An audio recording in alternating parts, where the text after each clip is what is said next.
Yes, good morning.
ശബ്ദമില്ല sir.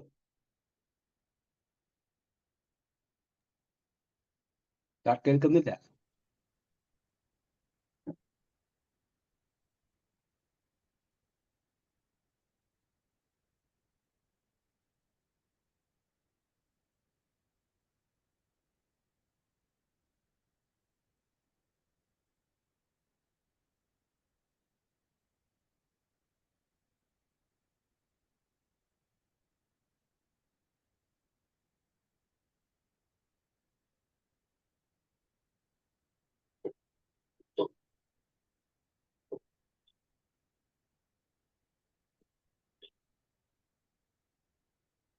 ഇപ്പൊ കേൾക്കുന്നുണ്ടോ? റെഡി. ഓക്കെ. ഓക്കെ.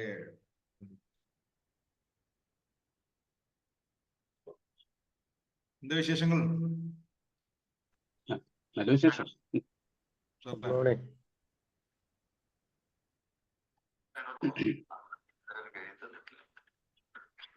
ഞാൻ 15 തവണ അപ്പീൽ കൊടുത്തു.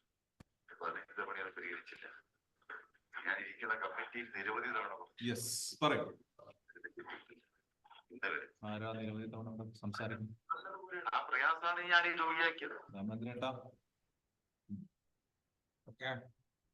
സോ എങ്ങനെ കാര്യങ്ങൾ എങ്ങനെ ഉണ്ടായിരുന്നു കഴിഞ്ഞ ഒരാഴ്ചത്തെ നമ്മുടെ കാര്യങ്ങൾ, ഇന്നലത്തെ കാര്യങ്ങൾ എങ്ങനെ ഉണ്ടായിരുന്നു പറയും, സംസാരിക്കും. വളരെ എനർജറ്റിക് ആയിരുന്നു. ഇതിൽ ആരും അഭിപ്രായം പറയാത്ത, ഇതുവരെ കാണാത്ത ആളുകളെയാണ്.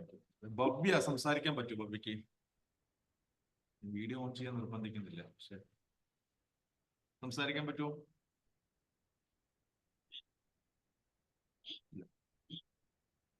ശരി, നോ പ്രോബ്ലം. രാഹുൽ എന്തിലുണ്ടായിരുന്നില്ലേ? ഇല്ല സാർ, ഇന്നലെ ഉണ്ടായിരുന്നില്ല. എന്നോട് പറഞ്ഞു വീട്ടിൽ വീട്ടിൽ വന്നിട്ട് എടുക്കുന്നൊക്കെ പറഞ്ഞു, വന്നില്ല അല്ലേ? ഇല്ല, ഇന്നലെ വന്നില്ല. ഇന്നെത്തി. ഓക്കെ. സോ നമ്മൾ കഴിഞ്ഞ ശനിയാഴ്ച വരെ സംസാരിച്ചു കൊണ്ടിരുന്നത് ഒരു ബിസിനസ് ഓണർ, ഒരു സിഇഒ എങ്ങനെ ആയിരിക്കണം, എന്തൊക്കെ കാര്യങ്ങളായിരിക്കണം എന്നുള്ളതാണ്. അതിനുശേഷമാണ് ഇന്നലത്തെ നമ്മുടെ ക്യൂസ് ഉണ്ടായിരുന്നത്. അതിനുശേഷം എന്നെ ഇന്നലെ ഒരു 4-5 പേരോളം വിളിച്ചിരുന്നു, സംസാരിക്കാൻ പറ്റുമെന്നൊക്കെ ചോദിച്ച് വിളിച്ചിരുന്നു. അവരൊക്കെ ഒരു ഡിഫറെന്റ് കോൺസെപ്റ്റ് ആണ്, ഇഷ്ടപ്പെട്ടു എന്നൊക്കെ പറഞ്ഞു. ഇന്നലത്തെ പരിപാടിയൊക്കെ കുറച്ച് നോളേജ് കിട്ടി. ഇന്നലെ ഹരിദാസേട്ടൻ പറഞ്ഞു നിർത്തിയ പോലെ തന്നെ പുതിയ പുതിയ നോളേജ് കാര്യങ്ങളൊക്കെ കിട്ടുന്നുണ്ട് എന്നുള്ളത് പറഞ്ഞിട്ടാണ് എന്നെ വിളിച്ചത്. അതോടൊപ്പം പല അഭിപ്രായങ്ങളും പല നിർദ്ദേശങ്ങളും എൻ്റെ മുന്നിലേക്ക് വെച്ചിട്ടുണ്ടായിരുന്നു. അത് നമുക്ക് പോകെ ഞാൻ അതിനൊരു പ്ലാൻ ഉണ്ടാക്കിക്കൊണ്ടിരിക്കുന്നു. പോകെ നമുക്ക് സംസാരിക്കാം.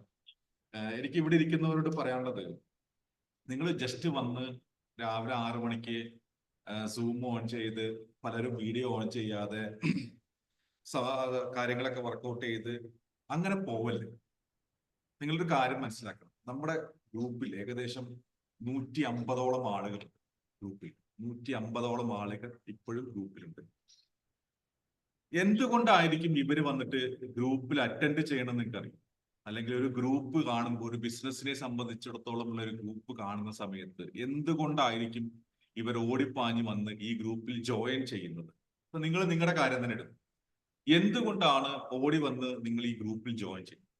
പുതിയ ആളുകൾ, ശ്രീജിത്ത് കേസിയെ കുറിച്ച് അറിയ പോലും ഇല്ലാത്ത, ശ്രീജിത്ത് കേസ് ഇതുവരെ കണ്ടിട്ട് പോലും ഇല്ലാത്ത, വല്ലപ്പോഴും അവിടെ ഇവിടെയൊക്കെ ഫോട്ടോ മാത്രം കണ്ടിട്ടുള്ള, അല്ലെങ്കിൽ എന്തൊക്കെയോ ടോപ്പിക്കിനെ കുറിച്ച് ക്ലാസ് എടുക്കുന്നു, അതുണ്ട് ഇതുണ്ടെന്ന് പറഞ്ഞ് ചില പരസ്യങ്ങളോ അല്ലെങ്കിൽ പോസ്റ്റുകളോ കാണുന്ന ഒരു ശ്രീജിത്തിന്റെ ഗ്രൂപ്പിൽ, അല്ലെങ്കിൽ ഇങ്ങനെ ഒരു ഗ്രൂപ്പിൽ വന്ന് ജോയിൻ ചെയ്യാൻ എന്തായിരിക്കും കാരണം എന്ന് നിങ്ങൾക്കറിയാം? നിങ്ങൾ എന്തുകൊണ്ടാണ് വന്നത്? ഹരിദാസേട്ടൻ ഗ്രൂപ്പിലല്ല ആദ്യം വന്ന് ജോയിൻ ചെയ്ത്? അതെ അതെ. എന്തുകൊണ്ടാണ് ഹരിദാസേട്ടൻ ഗ്രൂപ്പിൽ വന്ന് ജോയിൻ ചെയ്യാൻ കാരണം? ഞാനിപ്പോ സാറിന്റെ പേര് ഇപ്പോഴാണ് കേൾക്കുന്നത് ക്ഷേത്രത്തില്. മുന്നൊന്നും ഞാൻ കേട്ടിട്ടില്ല. പക്ഷെ ഞാൻ കുറച്ച് ക്ലാസ്സുകളൊക്കെ അറ്റൻഡ് ചെയ്തിട്ടുണ്ട്. പക്ഷെ അതിനൊന്നും ഇല്ലാത്ത പുതിയ എന്തെങ്കിലും കിട്ടും എന്നുള്ള ആ ധാരണയിൽ തന്നെയാണ് ഇതിൽ ജോയിൻ ചെയ്തത്. എന്തുകൊണ്ട് പുതിയത് സെർച്ച് ചെയ്തു? എന്തുകൊണ്ട് പുതിയ കാര്യങ്ങൾ വേണമെന്ന് ചിന്തിച്ചു? അല്ല, ആദ്യം ഞാൻ അറ്റൻഡ് ചെയ്ത ക്ലാസ്സുകളൊക്കെ കേൾക്കുന്നത് മാത്രമേ ഉള്ളൂ. പ്രത്യേകിച്ച് നമുക്ക് എന്തെങ്കിലും പറയാനോ അല്ലെങ്കിൽ നമ്മളെ സംശയങ്ങൾ തീർത്തു തരാനോ അവർക്ക് കഴിയാറില്ല. എല്ലാവരും ഇങ്ങനെ പറയുമ്പോൾ വലിയ വലിയ കാര്യങ്ങളാണ് പറയുന്നത്, നമുക്ക് ഇഷ്ടപ്പെട്ട കാര്യങ്ങളൊക്കെ തന്നെ. പക്ഷെ നമുക്കത് ഇംപ്ലിമെന്റ് ചെയ്യാൻ പറ്റുന്നില്ല. ഒരു കാര്യം നമുക്ക് ചെയ്യാൻ പറ്റണ്ടേ? അതെ, നമ്മുടെ ഹരിദാസേട്ടൻ അടക്കമുള്ള ആളുകൾ, ഞാൻ മനസ്സിലാക്കുന്നത്, എന്റെ തെറ്റാണെങ്കിൽ തെറ്റാണെന്ന് തന്നെ പറയുന്നത് ഒരു മടിയില്ല. ഇവിടെ ഈ ഗ്രൂപ്പിലേക്ക് ഓടി വരുന്നതിനുള്ള പ്രധാനപ്പെട്ട കാരണം, അവർക്ക് പല കാരണങ്ങൾ കൊണ്ടും, അത് പേഴ്സണൽ ആവാം, കമ്പനിയുടെ ബന്ധപ്പെട്ടതാവാം, സ്റ്റാഫിനോട് ബന്ധപ്പെട്ടതാവാം, അറിയാത്തത് കൊണ്ടാവാം, അവരുടെ ഐഡിയ, എന്തെങ്കിലും ഒരു ഐഡിയയുടെ പുറത്താണല്ലോ ഒരു കമ്പനി തുടങ്ങുന്നത്, അല്ലെങ്കിൽ ഒരു കാര്യത്തിലേക്ക് കിടക്കുന്നത്. ആ ഐഡിയയെ ഇംപ്ലിമെന്റ് ചെയ്യാൻ സാധിക്കാത്തത് കൊണ്ട്, എഫക്റ്റീവായിട്ട് ഇംപ്ലിമെന്റ് ചെയ്യാൻ സാധിക്കാത്തത് കൊണ്ടാണ് ബേസിക്കലി ഈ പറയുന്ന ആളുകളെല്ലാം കണ്ട ബിസിനസ് ഗ്രൂപ്പുകളെല്ലാം കയറുകയും എല്ലാ ട്രെയിനിങ്ങുകളും അറ്റൻഡ് ചെയ്യാൻ ശ്രമിക്കുകയും ചിലതൊക്കെ ഈ പറഞ്ഞ പോലെ ഹരിദാസേട്ടൻ പറഞ്ഞ പോലെ ഇഷ്ടപ്പെടുകയും ഇഷ്ടപ്പെടാതിരിക്കുകയും ചെയ്യുന്നത്, അവർ കൂടുതൽ ഇന്ററാക്ട് ചെയ്യാൻ പറ്റാത്തത്, ഇങ്ങനത്തെ കാര്യങ്ങൾ വരുന്നത് അതുകൊണ്ടാണ് അവർ ഓടി വരുന്നത് നമ്മുടെ ഗ്രൂപ്പിലേക്ക്. ഈ ഒരു തോന്നൽ, ഈ ഒരു പോയിന്റ്, ആ ഒരു പെയിൻ പോയിന്റ് ഞാൻ എപ്പോഴും മനസ്സിലാക്കിയിട്ടുണ്ടായിരുന്നു. അപ്പോൾ ഞാൻ ഓരോ ഗ്രൂപ്പ് സ്റ്റാർട്ട് ചെയ്യുമ്പോൾ, അല്ലെങ്കിൽ ഗ്രൂപ്പിലേക്ക് ഓരോ പ്രോഗ്രാം സ്റ്റാർട്ട് ചെയ്യുമ്പോൾ ഞാനത് മാക്സിമം ആഡ് ചെയ്യാറുള്ളത് എന്തെങ്കിലുമൊക്കെ ഒരു ടിപ്പോ എന്തെങ്കിലുമൊക്കെ കാര്യങ്ങളോ കിട്ടിക്കോട്ടെ എന്നുള്ളതാണ്. പക്ഷെ ഈ 21 ദിവസം ഈ 21 ഡേയ്സ് ചലഞ്ച് എന്ന് പറയുന്നത് ഇന്നലെ ആക്ച്വലി എന്റെ ബ്രദറും ഇതിൽ അറ്റൻഡ് ചെയ്യുന്നുണ്ട്. അപ്പൊ ഇന്നലെ വൈകുന്നേരം ഞാനും എന്റെ ബ്രദർ ബാംഗ്ലൂരിൽ തന്നെയാണ്, ആള് എന്റെ അടുത്തേക്ക് വന്നിട്ടുണ്ടായിരുന്നു. ഞങ്ങൾ ഇങ്ങനെ സംസാരിച്ചുകൊണ്ടിരിക്കുമ്പോൾ ഞങ്ങൾ 3 വട്ടം ഞാൻ ആക്ച്വലി 5 AM ക്ലബ് എന്ന് പറയുന്ന കോൺസെപ്റ്റിൽ 21 ദിവസത്തെ ചലഞ്ച് ചെയ്തിട്ടുണ്ടായിരുന്നു. അതായത് നിങ്ങളുടെ റൂട്ടീൻ, അങ്ങനത്തെ കാര്യങ്ങളെ മാറ്റുക, അതുപോലെ തന്നെ നിങ്ങളുടെ സ്വഭാവങ്ങൾ മാറ്റാൻ വേണ്ടിയിട്ട് രാവിലെ എഴുന്നേൽക്കുക, മെഡിറ്റേഷൻ ചെയ്യുക, അങ്ങനത്തെ കുറെ കാര്യങ്ങൾ. ഇതൊന്നും ഒരു എക്സ്പേർട്ട് ആയിട്ടല്ല, ഒരു അറ്റ്ലീസ്റ്റ് രാവിലെ എഴുന്നേൽപ്പിച്ച് അവർക്ക് എന്തെങ്കിലും പോയിന്റ് കിട്ടാൻ വേണ്ടിയിട്ടുള്ള കാര്യം. പക്ഷെ അത് ഞാൻ വെറും ഗ്രൂപ്പിലൂടെ മാത്രമാണ്, ഞാൻ അതിൽ ആക്റ്റീവായിട്ട് പാർട്ടിസിപ്പേറ്റ് ചെയ്തിട്ടുണ്ടായിരുന്നില്ല. രാവിലെ ഗുഡ് മോർണിംഗ് അയക്കും, നമ്മൾ ഓരോരോ കാര്യങ്ങൾ ചെയ്ത് അപ്ഡേറ്റ് ചെയ്തുകൊണ്ടിരിക്കും, അങ്ങനെയായിരുന്നു. പക്ഷെ ഏകദേശം 50-55ഓളം ഉള്ള ആളുകളിൽ നിന്ന് ഈ ആദ്യത്തെ വട്ടം നല്ല റെസ്പോൺസ് ആയിരുന്നു. പിന്നെ ആളുകൾക്ക് വലിയ താല്പര്യമൊന്നും ഇല്ലാത്ത അവസ്ഥയായി. അപ്പൊ ഞാൻ മനസ്സിലാക്കിയെന്ന് വെച്ച് കഴിഞ്ഞാൽ ആക്റ്റീവ് ആവാത്തത് കൊണ്ടാണ്, ഈ പറയുന്ന കാര്യങ്ങളിൽ ആക്റ്റീവ് ആവാത്തത് കൊണ്ടാണ്, നമ്മൾ അങ്ങോട്ടും ഇങ്ങോട്ടും ഇന്ററാക്റ്റീവ് ആവാത്തത് കൊണ്ടാണ് പലപ്പോഴും ആളുകൾക്ക് മടി വരുന്നത് എന്ന് മനസ്സിലാക്കി. അതുകൊണ്ട് തന്നെയാണ് ഞാൻ ആക്ച്വലി ഈ 21 ഡേയ്സ് എന്ന് പറയുന്ന ഈ ഒരു പ്രോഗ്രാമിലേക്ക് എനിക്ക് മനസ്സിലായി മാക്സിമം ആളുകൾ നമ്മുടെ കസ്റ്റമർ അല്ലെങ്കിൽ നമ്മളെ അറിയേണ്ടത് നമ്മളെ ബിസിനസ്സുകാരായിട്ടുള്ള ആളുകളാണ്, സെയിൽസിനോട് ബന്ധപ്പെട്ട ആളുകളാണെന്ന് മനസ്സിലായത് കൊണ്ട് തന്നെ അതിനൊരു സെയിൽസ് അല്ലെങ്കിൽ ബിസിനസ് ഓറിയന്റഡ് ക്ലാസ് ആക്കി മാറ്റാം, ഒരു ട്രെയിനിങ് സെഷൻ ആക്കി മാറ്റാം. 2 പേരെ ഉള്ളെങ്കിലും 2 പേര് വരട്ടെ എന്നുള്ളതായിരുന്നു എന്റെ concept.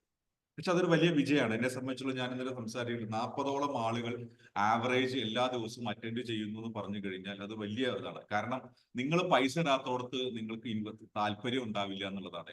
If you are not invested you are not interested, ഇതാണ് ആക്ച്വൽ കോൺസെപ്റ്റ്. പക്ഷെ ഇവിടെ ഒരു പൈസ പോലും, 1 രൂപ പോലും ഇൻവെസ്റ്റ് ചെയ്തില്ലെങ്കിലും എനിക്കത് വേണമെന്ന് ചിന്തിച്ച് വരുന്ന ഒരുപാട് പേരുണ്ട് എന്നുള്ളത് സന്തോഷമുള്ള കാര്യം. എനിക്ക് ഇവിടെ ഇരിക്കുന്ന ആക്റ്റീവായിട്ട് ഇവിടെ ഇരിക്കുന്ന ആളുകളോട് എനിക്ക് 2 കാര്യങ്ങൾ പറയാം. ഒന്ന്, നമ്മുടെ ഗ്രൂപ്പിൽ 150 പേരുണ്ട്. ഏകദേശം 40 പേര് മാത്രമാണ് ഇപ്പോൾ ആക്റ്റീവായി അറ്റൻഡ് ചെയ്തുകൊണ്ടിരിക്കുന്നത്. നമ്മുടെ സൂമിന്റെ രജിസ്ട്രേഷൻ പോലും 77 പേരാണ് ഇതുവരെ രജിസ്റ്റർ ചെയ്തിട്ടുള്ളത്. 77 പേര്. ഓക്കെ, ഈ 77 പേരിൽ ബാക്കി എന്തുകൊണ്ട് മറ്റുള്ളവർ വന്നില്ല, രജിസ്റ്റർ ചെയ്തിട്ടില്ല? എന്തുകൊണ്ടായിരിക്കും? ആരെങ്കിലും ചിന്തിച്ചിട്ടുണ്ടോ? എനിബഡി? നിങ്ങൾ ഇത്ര ചിന്തിച്ചാൽ മതി. നിങ്ങളുടെ അടുത്ത് ഡാറ്റാബേസ് 150 ഡാറ്റാബേസ് ഇരിക്കുന്നു. നിങ്ങൾ ഒരു പ്രോഗ്രാം നിങ്ങൾക്ക് നിങ്ങളുടെ സർവീസ് നിങ്ങൾ അവർക്ക് ഫ്രീ ആയിട്ട് കൊടുക്കാമെന്ന് പറയുന്നു. നിങ്ങളുടെ കസ്റ്റമർ ആവാൻ യോഗ്യതയുള്ളവരാണ് ഈ വന്ന് ജോയിൻ ചെയ്തിട്ടുള്ളവര്. രമേഷ് ഭായി, രാഹുൽ ഭായി, വിജയ് ഭായി എല്ലാവരും പ്ലാൻ ചെയ്യുന്നു. നിങ്ങളതൊക്കെ പ്ലാൻ ചെയ്യുന്ന സമയത്ത് 75 പേര് മാത്രം നിങ്ങളതിന് റെസ്പോണ്ട് ചെയ്യുന്നു. ബാക്കി എന്തുകൊണ്ട് വന്നില്ല? 50% പേര് എന്തുകൊണ്ട് റെസ്പോണ്ട് ചെയ്തില്ല? എന്തുകൊണ്ടാണെന്നറിയോ? നമ്മുടെ കണ്ടന്റ് മോശമാണോ? രാവിലെ നമ്മുടെ കണ്ടന്റ് മോശമാണോ? അല്ലല്ല, നമ്മുടെ പരിപാടി മോശമാണോ? നമ്മൾ ചെയ്യുന്ന നമ്മുടെ ഇന്ററാക്റ്റീവ് സെഷൻസ്, നമ്മുടെ ഇതുവരെയുള്ള 7 ദിവസത്തെ 8ാമത്തെ ദിവസം 7 ദിവസത്തെ പ്രോഗ്രാം നമ്മൾ മോശമായിട്ടാണ്? എനിക്ക് തന്നെ സംതൃപ്തി നൽകുന്ന പല ഘടകങ്ങളിലുണ്ട്. ഞാൻ മിക്കവാറും ഞാൻ ഫുള്ളി സാറ്റിസ്ഫൈഡ് ആവുന്ന ആളെന്നല്ല, പക്ഷെ ഉണ്ട്. ഇത് എന്തുകൊണ്ടാന്ന് വെച്ച് കഴിഞ്ഞാൽ നിങ്ങൾക്കൊരു കാര്യം അറിയോ? 3 തരത്തിലുള്ള കസ്റ്റമർ ആണുള്ളത്. ആദ്യം ചാടി കയറി ഇതെന്താന്ന് അറിയാൻ വേണ്ടി ചാടി വന്ന് അത് അറ്റൻഡ് ചെയ്ത് സാറ്റിസ്ഫൈ ആവും.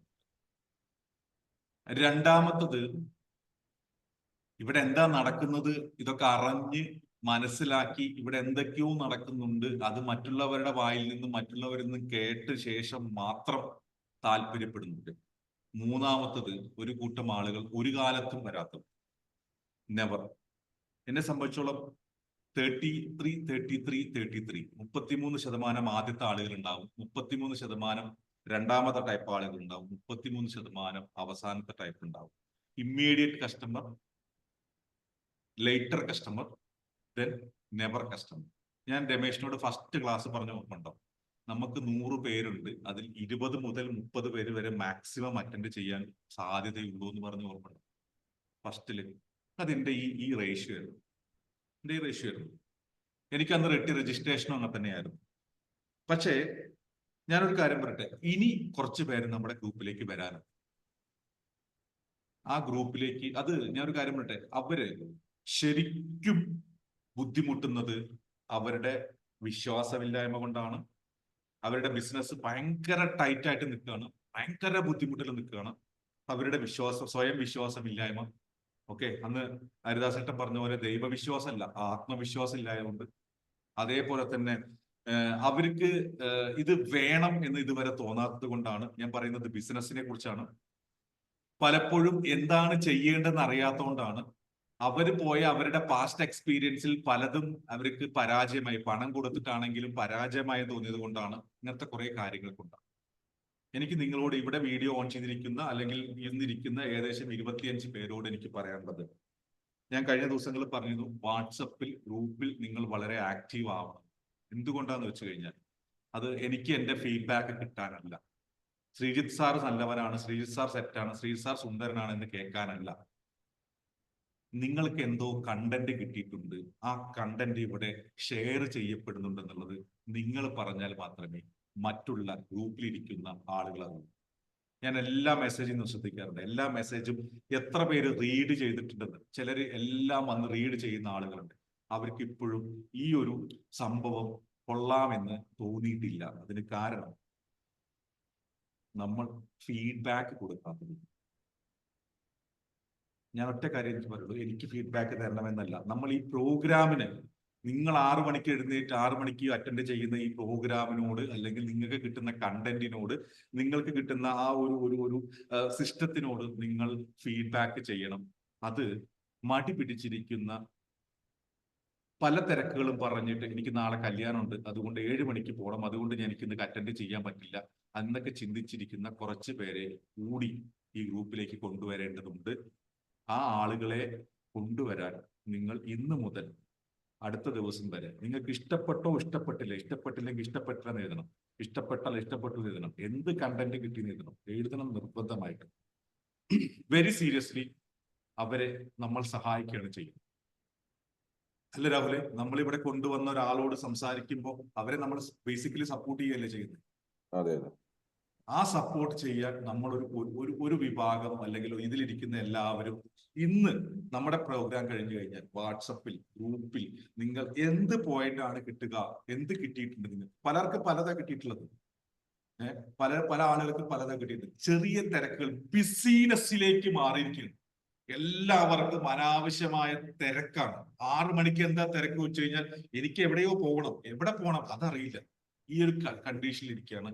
ഇതുകൊണ്ടാണ് നമ്മുടെ പല സിഇഒസും പരാജയപ്പെട്ടുകൊണ്ട്, പല കമ്പനികളുടെ ഓണേഴ്സും പരാജയപ്പെട്ടുകൊണ്ടിരിക്കും. ഞാൻ ഉറപ്പിച്ചു പറയുന്നു, അവിടെ ഇരിക്കുന്ന അല്ലെങ്കിൽ ഇതിൽ തന്നെ ഇരിക്കുന്ന പല ആളുകളും സ്ട്രഗിൾ ചെയ്യുകയാണ്. എനിക്കറിയാം, നമ്മുടെ ബിസിനസിന്റെ ഫസ്റ്റ് സ്റ്റേജ് ഞാൻ പോലും സ്ട്രഗിൾ ചെയ്യുന്ന സിറ്റുവേഷൻസ് ഉണ്ട്. സ്ട്രഗിൾ ചെയ്യാണ്. ആ സ്ട്രഗിളിൽ നിന്ന് നമ്മൾ ഏറ്റവും ലെവലായിട്ടുള്ള സിഗ്നിഫിക്കന്റ് ലെവലിലേക്ക് എത്തുന്നതിന് വേണ്ടിയിട്ട് ഒരുപാട് കാര്യങ്ങൾ നമുക്ക് ചെയ്യേണ്ടതുണ്ട്. നിങ്ങൾ വിചാരിക്കരുത് എനിക്കെല്ലാം അറിയാം, ഞാനെല്ലാം ചെയ്യാം. ഞാൻ ചിന്തിക്കാറില്ല. ഞാൻ എപ്പോഴും അപ്പുറത്തുള്ള ഒരാളുടെ ഉപദേശമോ അല്ലെങ്കിൽ അഭിപ്രായമോ കേൾക്കാറുണ്ട്. എന്താ കാരണം എന്ന് വെച്ച് കഴിഞ്ഞാൽ, നമ്മൾ എപ്പോഴും ഈ ആപ്പിൽ സൂം ഔട്ട് ചെയ്ത് നോക്കുന്ന പോലെയാണ്. അപ്പൊ നിങ്ങളുടെ കാര്യങ്ങളെ സൂം ഔട്ട് ചെയ്ത് നോക്കാൻ നിങ്ങൾക്ക് കിട്ടുന്ന അവസരമാണ് ഇന്നത്തെ പ്രോഗ്രാം. അതുകൊണ്ട് നിർബന്ധമായിട്ടും ഇന്ന് തൊട്ടിട്ട് എല്ലാവരും ഈ ക്ലാസ് കഴിഞ്ഞ് ഒരു 2 മിനിറ്റ് സമയം നിങ്ങൾ അതിന് വേണ്ടിയിട്ട്, 1 മിനിറ്റ് സമയം നിങ്ങൾ അതിനു വേണ്ടി ചെലവഴിക്കണമെന്ന് ഞാൻ റിക്വസ്റ്റ് ചെയ്യുകയാണ്. എനിക്ക് വേണ്ടിയിട്ടല്ല, ഞാൻ വളരെ വിനീതമായിട്ട് പറയുന്നു, എനിക്ക് വേണ്ടിയിട്ടല്ല. ഇത് നമ്മുടെ ഗ്രൂപ്പിൽ ഉറങ്ങിയിരിക്കുന്ന, അല്ലെങ്കിൽ ഇവിടെ സാധാരണ ഗ്രൂപ്പുകളിൽ നടക്കുന്ന അതേ കാര്യങ്ങളൊക്കെ തന്നെ നടക്കുന്നുള്ളൂ, എനിക്കൊന്നും കിട്ടുന്നില്ലെന്ന് പറഞ്ഞിരിക്കുന്നവരോട് കണക്ട് ചെയ്യാൻ വേണ്ടിയിട്ടാണ്. നിർബന്ധമായിട്ടും ചെയ്യണമെന്ന് എനിക്ക് റിക്വസ്റ്റ് ഉണ്ട്. ചെയ്യില്ലേ? ഞാൻ വീണ്ടും പറയുന്നു, ബിസിനസ് എപ്പോഴും സപ്പോർട്ടിങ് വിൻ വിൻ സിറ്റുവേഷനിലാണ് നമുക്ക് ചെയ്യാൻ പറ്റുക. രമേശ് എന്ന് പറയുന്ന ആളുടെ ബിസിനസ്, രാഹുൽ എന്ന് പറയുന്ന ആളുടെ ബിസിനസ്സും കൂടി വിജയിപ്പിക്കുന്നതാണെങ്കിൽ യെസ്, അത് ചിലപ്പോൾ നിങ്ങളുടെ ബിസിനസിന്റെ സർവീസ് കൊണ്ടായിരിക്കാം, ചിലപ്പോൾ നിങ്ങളെ കൊണ്ടായിരിക്കാം. അതാ ഞാൻ ഉദ്ദേശിച്ചത്. സോ നമ്മള് ഇന്നലെ വരാത്ത ആളുകളോടാണ് പറയാനുള്ളത്. ഇന്നലെ വെടിക്കെട്ട് പരിപാടിയായിരുന്നു. ഓക്കെ, ഇന്നലെ കിട്ടിയ ഫീഡ്ബാക്ക് എന്നൊക്കെ പറയുന്നത് വളരെ നല്ല ഫീഡ്ബാക്ക് ആയിരുന്നു. എനിക്കത് കഴിഞ്ഞിട്ട് 4-5 കോളുകളും 4-5 എന്താ പറയാ ആളുകളുടെ അഭിപ്രായങ്ങളും മെസ്സേജുകളൊക്കെ വന്നുകൊണ്ടിരിക്കുന്നുണ്ട്. ഓക്കെ, സോ ഞായറാഴ്ച മടി പിടിച്ച് കിടന്നുറങ്ങിയവരെ നിങ്ങളോട് ഒരൊറ്റ വാക്കുള്ളൂ. ഇന്നലെ നിങ്ങൾക്ക് നഷ്ടപ്പെട്ടത് 25 ചോദ്യങ്ങൾക്കുള്ള ഉത്തരമാണ്, 25 ഇൻഫോർമേഷൻ ആണ് നിങ്ങളുടെ ജീവിതത്തിൽ ഏറ്റവും സ്യൂട്ടബിൾ ആയിട്ടുള്ളത്. ഓക്കെ, ഞാൻ റെക്കോർഡിംഗ് സെഷൻ ഇതുവരെ ആഡ് ചെയ്തിട്ടില്ല, ചെയ്ത് കഴിഞ്ഞിട്ട് നിങ്ങൾ കണ്ടാൽ മതി. ഓക്കെ, എനിവേ, അപ്പൊ എന്താ നമ്മൾ തുടങ്ങേണ്ടത്? നമുക്ക് കഴിഞ്ഞ ഒരാഴ്ച നമ്മൾ CEO എങ്ങനെ ആയിരിക്കണം എന്നുള്ളതിനെ കുറിച്ച് സംസാരിച്ചുകൊണ്ടിരുന്നത്. ഈ ഒരു പ്രോഗ്രാം മുഴുവൻ ഞാൻ അത് തന്നെ ഉദ്ദേശിക്കുന്നത്, ഒരു ഓണർ എന്തൊക്കെ തീരുമാനങ്ങൾ എടുക്കണം, ഓണർ എന്തൊക്കെ ചെയ്യണം. അപ്പൊ അതിങ്ങനെ നീണ്ടു പോകുമ്പോൾ ഓരോ പോയിന്റ് ഓരോ ദിവസം നമ്മൾ സംസാരിച്ച് പോകുമ്പോൾ എനിക്ക് കൃത്യമായിട്ട് ഉദ്ദേശമുണ്ട്. 21 ദിവസവും ഒരു ഓണർ നേരിടുന്ന അല്ലെങ്കിൽ അദ്ദേഹം ചെയ്യേണ്ടതായിട്ടുള്ള കാര്യങ്ങളെ കുറിച്ച് നമ്മൾ സംസാരിക്കുന്നത്. എല്ലാം ക്യാമറ ഓണറുടെ മേലെയാണ്, അല്ലെങ്കിൽ ഓണറാണ് എന്ത് ചെയ്യേണ്ടത്, ഓണർ എന്ത് ചെയ്യുന്നു എന്നുള്ള തരത്തിലുള്ള ക്യാമറയാണ്, ആ ഒരു സിസ്റ്റമാണ് നമ്മൾ ചെയ്യുന്നത്. അപ്പോ നമ്മൾ കഴിഞ്ഞ ദിവസങ്ങളിൽ പല കാര്യങ്ങളും പഠിച്ചു. ഇന്ന് നമ്മൾ സംസാരിക്കാൻ പോകുന്നത് ബിസിനസ് നമ്മൾ ഡെവലപ്പ് ചെയ്യാൻ തീരുമാനിച്ചു. ബിസിനസ് നമ്മൾ പല കാര്യങ്ങളും വർക്ക്ഔട്ട് ചെയ്യാൻ തീരുമാനിച്ചു. ഓണർ അങ്ങനെയായിരിക്കണം, ഓണർ ഇങ്ങനെയായിരിക്കണം, വിഷൻ ഉണ്ടായിരിക്കണം, മിഷൻ ഉണ്ടായിരിക്കണം, ഡയറക്ഷൻ ഉണ്ടായിരിക്കണം, ക്രിയേറ്റിവിറ്റി ഉണ്ടായിരിക്കണം, പ്രൊഡക്ടിവിറ്റി ഉണ്ടായിരിക്കണം, അതുപോലെ തന്നെ പ്രോസ്പെരിറ്റി ഉണ്ടാക്കണം, ഹ്യൂമാനിറ്റി വേണം എന്നൊക്കെ പറഞ്ഞ് നമ്മൾ കുറെ കാര്യങ്ങൾ സംസാരിച്ചു. പക്ഷേ അൾട്ടിമേറ്റ്ലി നിങ്ങൾ ചെയ്യേണ്ട പ്രധാനപ്പെട്ട കാര്യം എന്താ ബിസിനസ്സിൽ? എനിബഡി ആ ചാറ്റിലേക്ക് പോരട്ടെ. Ultimately, as a CEO, as an owner, what you have to do in your business? Please, let it come to the chat. ചാറ്റിൽ വരട്ടെ. അപ്പോഴാണ് ഈ ഉറങ്ങിക്കിടക്കുന്നവര് സിസ്റ്റം ഡ്രിവൻ. ഓക്കെ, രമേശ് മാത്രമേ അയച്ചുള്ളൂ. സെയിൽ ചെയ്യണം. ഓക്കെ, വരട്ടെ. എന്താണ് മടി പിടിച്ചിരിക്കുന്നത്? Give proper vision about company. Okay, cash flow. Okay,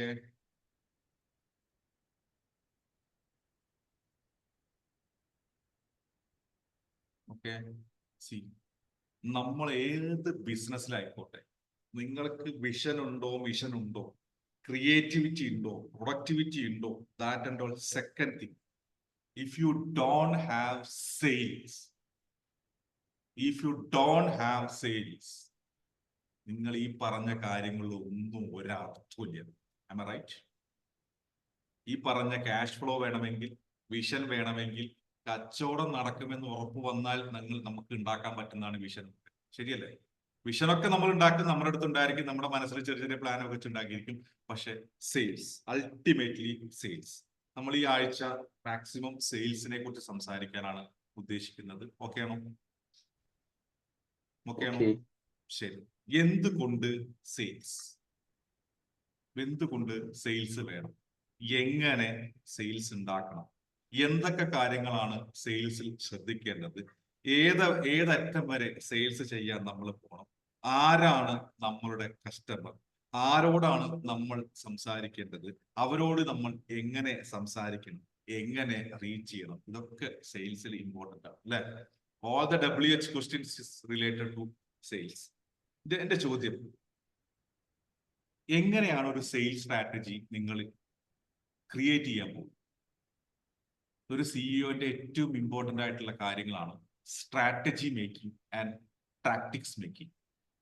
strategy എന്ന് പറയുന്നത് എപ്പോഴും നമ്മൾ ലോങ് ടേമിന് വേണ്ടിയിട്ട്, ഇന്ന് 2024 ആണെങ്കിൽ 2028 വരെ, 2030 വരെ ടോട്ടലി നമ്മൾ നമ്മുടെ കമ്പനിക്ക് കൊടുക്കുന്ന സ്ട്രാറ്റജീസ് ആണ്, ഉണ്ടാക്കുന്ന സ്ട്രക്ചറാണ് സ്ട്രാറ്റജീസ്. പക്ഷെ ടാക്ടിക്സ് എന്ന് പറയുന്നത് ഇന്നത്തെ കണ്ടീഷൻ, ഇന്ന് മഴ പെയ്യുന്ന ദിവസമാണ്, ഇന്ന് കസ്റ്റമർ വരാൻ എന്ത് ചെയ്യും?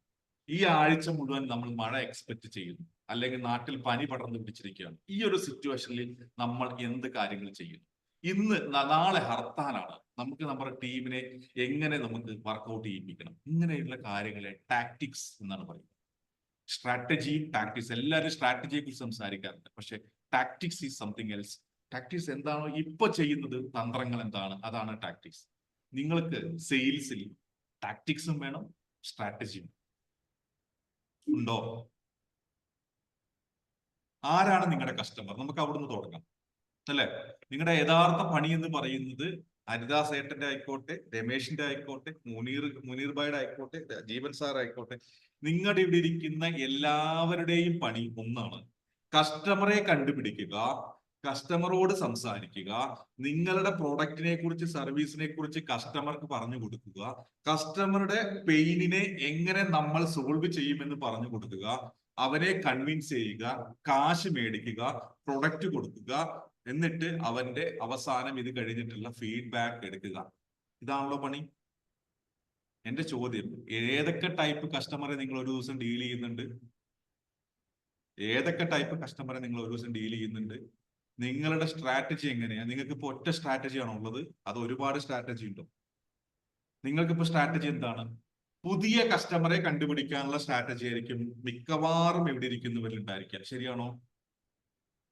പിങ്കി രാവിലെ ഇരുന്നിട്ട് കോള് ചെയ്യുന്നു, അല്ലെങ്കിൽ ടീമിനെ സെറ്റ് ചെയ്യുന്ന എന്തിനാണ്? ഇന്ന് പുതിയ കസ്റ്റമറെ കണ്ടുപിടിക്കണം. Am right?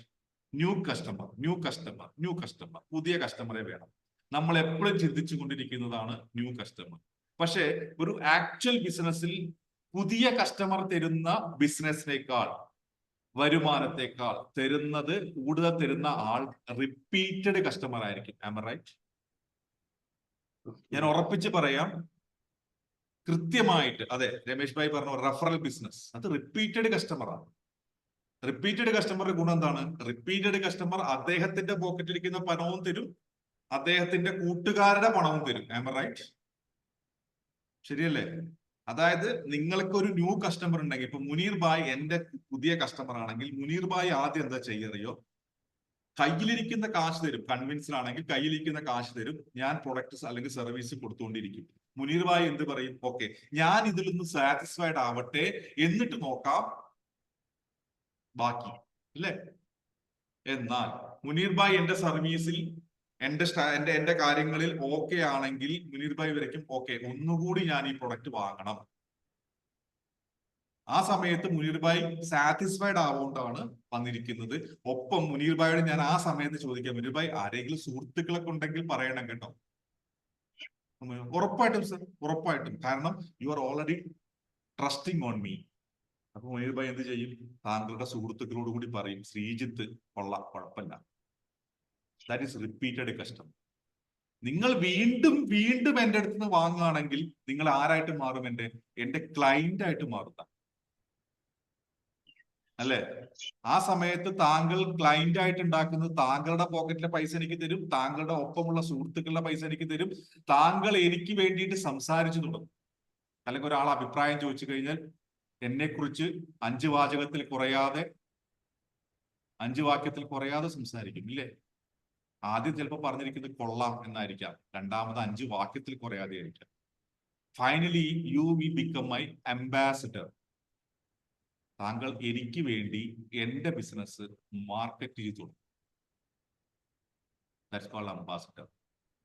എന്റെ ചോദ്യം, ആസ് എ സിഇഒ, നിങ്ങൾക്ക് ഈ 4 സിസ്റ്റം ഉണ്ടോ? 4 കസ്റ്റമറെയും ഹാൻഡിൽ ചെയ്യാനുള്ള സിസ്റ്റം നിങ്ങളുടെ കയ്യിലുണ്ടോ? 4നും ഒരേ സ്ട്രാറ്റജി പ്രയോഗിച്ചാൽ മതിയോ?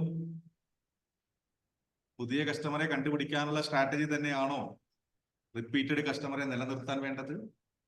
അത് തന്നെയാണോ ഒരു ക്ലൈന്റ് ആയിട്ടുള്ള, നല്ല ട്രസ്റ്റ്ഫുൾ ആയിട്ടുള്ള ആളെടുത്ത് ചെയ്യേണ്ടത്? അത് തന്നെയാണോ അംബാസഡർ ആവാൻ, എന്റെ മാർക്കറ്റിങ്ങും എന്നെ കുറിച്ചും ഏറ്റവും കൂടുതൽ പറഞ്ഞു കൊടുക്കാനുള്ളത്? ഇപ്പൊ നിങ്ങൾക്ക് എത്ര സ്ട്രാറ്റജി, എത്ര ടാക്ടിക്സ് നിങ്ങൾ പ്രയോഗിക്കുന്നു?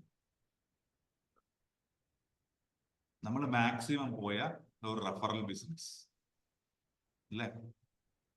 മാക്സിമം പോയാൽ നമ്മൾ റെഫറൽ ചോദിക്കും, തരുമോ? അത് ആരോടാ ചോദിക്കുക?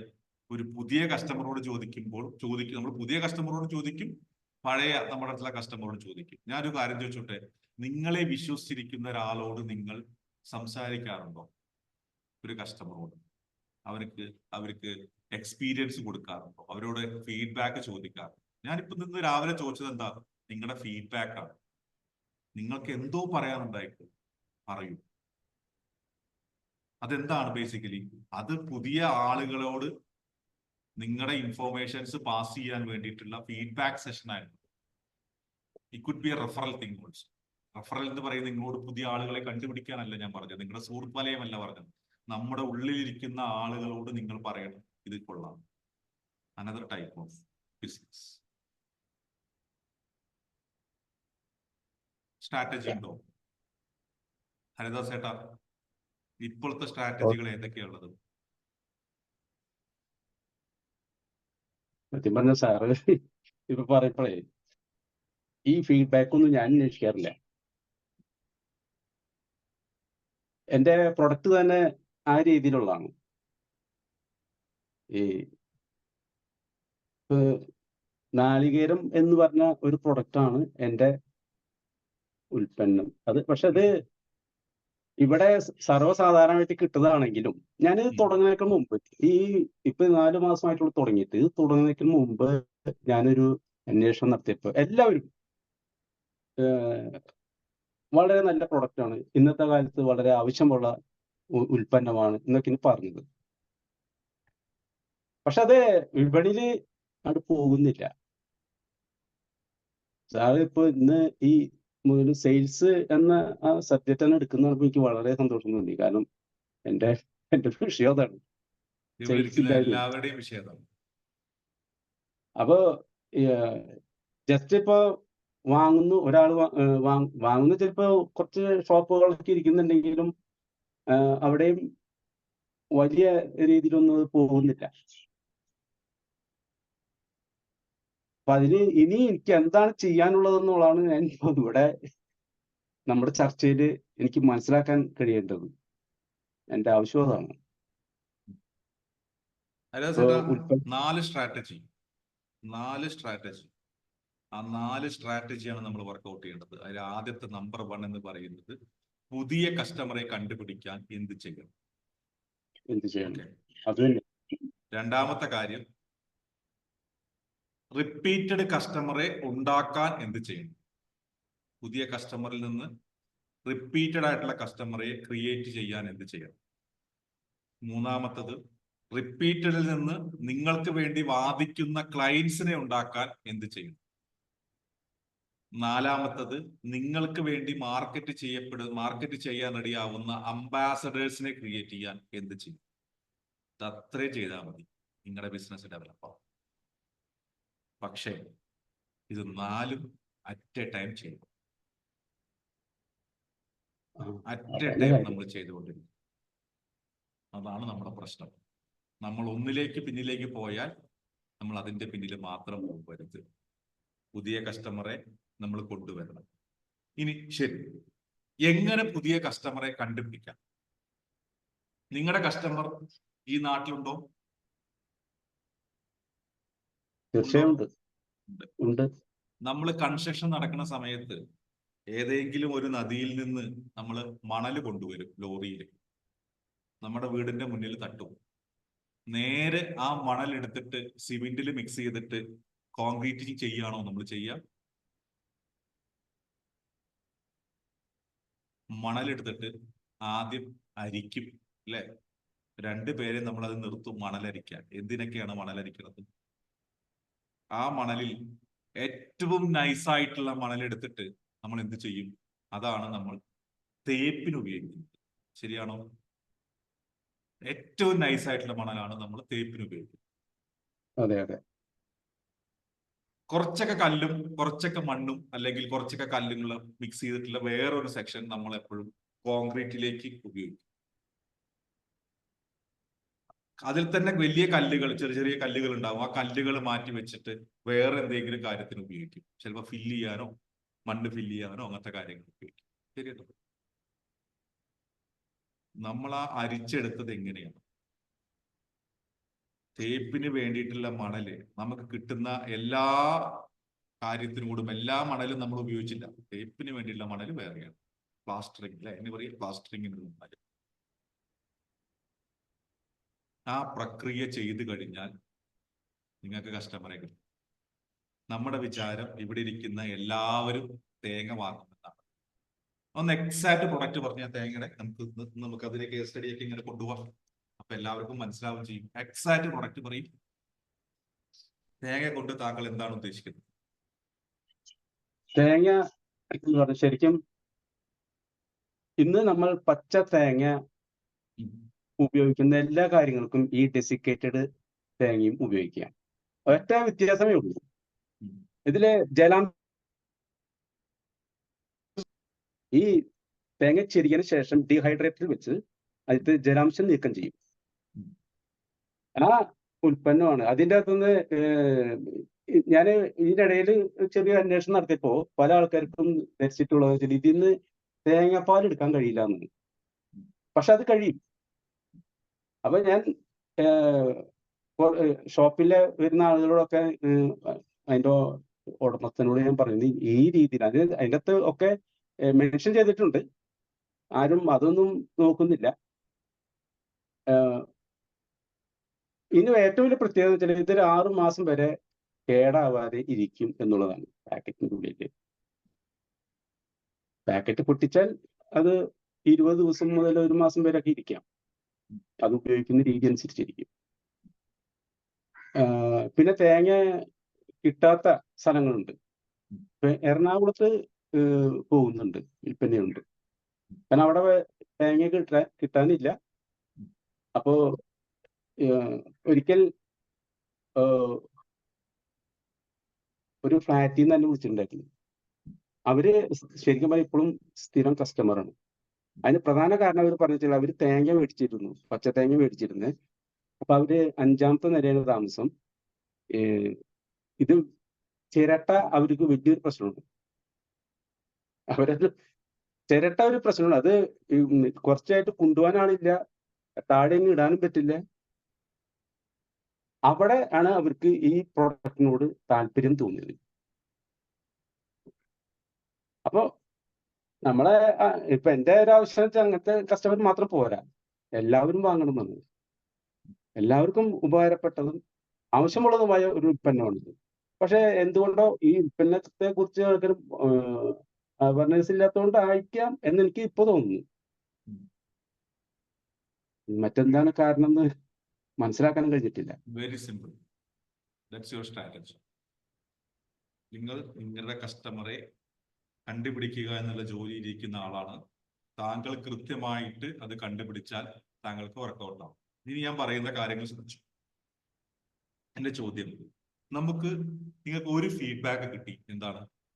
ഫ്ലാറ്റിൽ നിന്ന് നിങ്ങൾക്ക് ഒരു കോൾ വന്നു, ഇതെനിക്ക് വീണ്ടും വേണം. ഓക്കെ, അവിടെ ഇരിക്കട്ടെ, പോയിന്റ് അവിടെ ഇരിക്കട്ടെ. ആക്ച്വലി ഈ ഡെസിഗേറ്റഡ് കോക്കനട്ട് എന്തുകൊണ്ട് താങ്കൾ ഉദ്ദേശിക്കുന്നത് എന്താണ്? ഓക്കെ, നിങ്ങൾ തേങ്ങ കൊടുക്കുകയാണോ ശരിക്കും ചെയ്യുന്നത്? നിങ്ങൾ തേങ്ങ കൊടുക്കുകയാണോ ചെയ്യുന്നത്? കറിക്ക് സ്വാദ് കൂട്ടുകയാണോ ചെയ്യുന്നത്? ആളുകളുടെ നാവിന് രുചി കൂട്ടുകയാണോ ചെയ്യുന്നത്? നിങ്ങൾ കസ്റ്റമറുടെ മടിയെ, ആ മടി എന്ന് പറയുന്ന പോയിന്റിനെ, പെയിനിനെ സൊല്യൂഷൻ കൊടുക്കുകയാണ് ചെയ്യുന്നത്. ആണോ? ഒരു തേങ്ങ വാങ്ങിക്കഴിഞ്ഞാൽ തേങ്ങ ഉടയ്ക്കണം, അതിന് എന്തായാലും പറയാ, വാള് വെച്ചിട്ട് പൊട്ടിക്കണം. ഇപ്പോഴും അത് പേടിയുള്ള എത്രയോ സ്ത്രീകളുണ്ട്, റൈറ്റ്?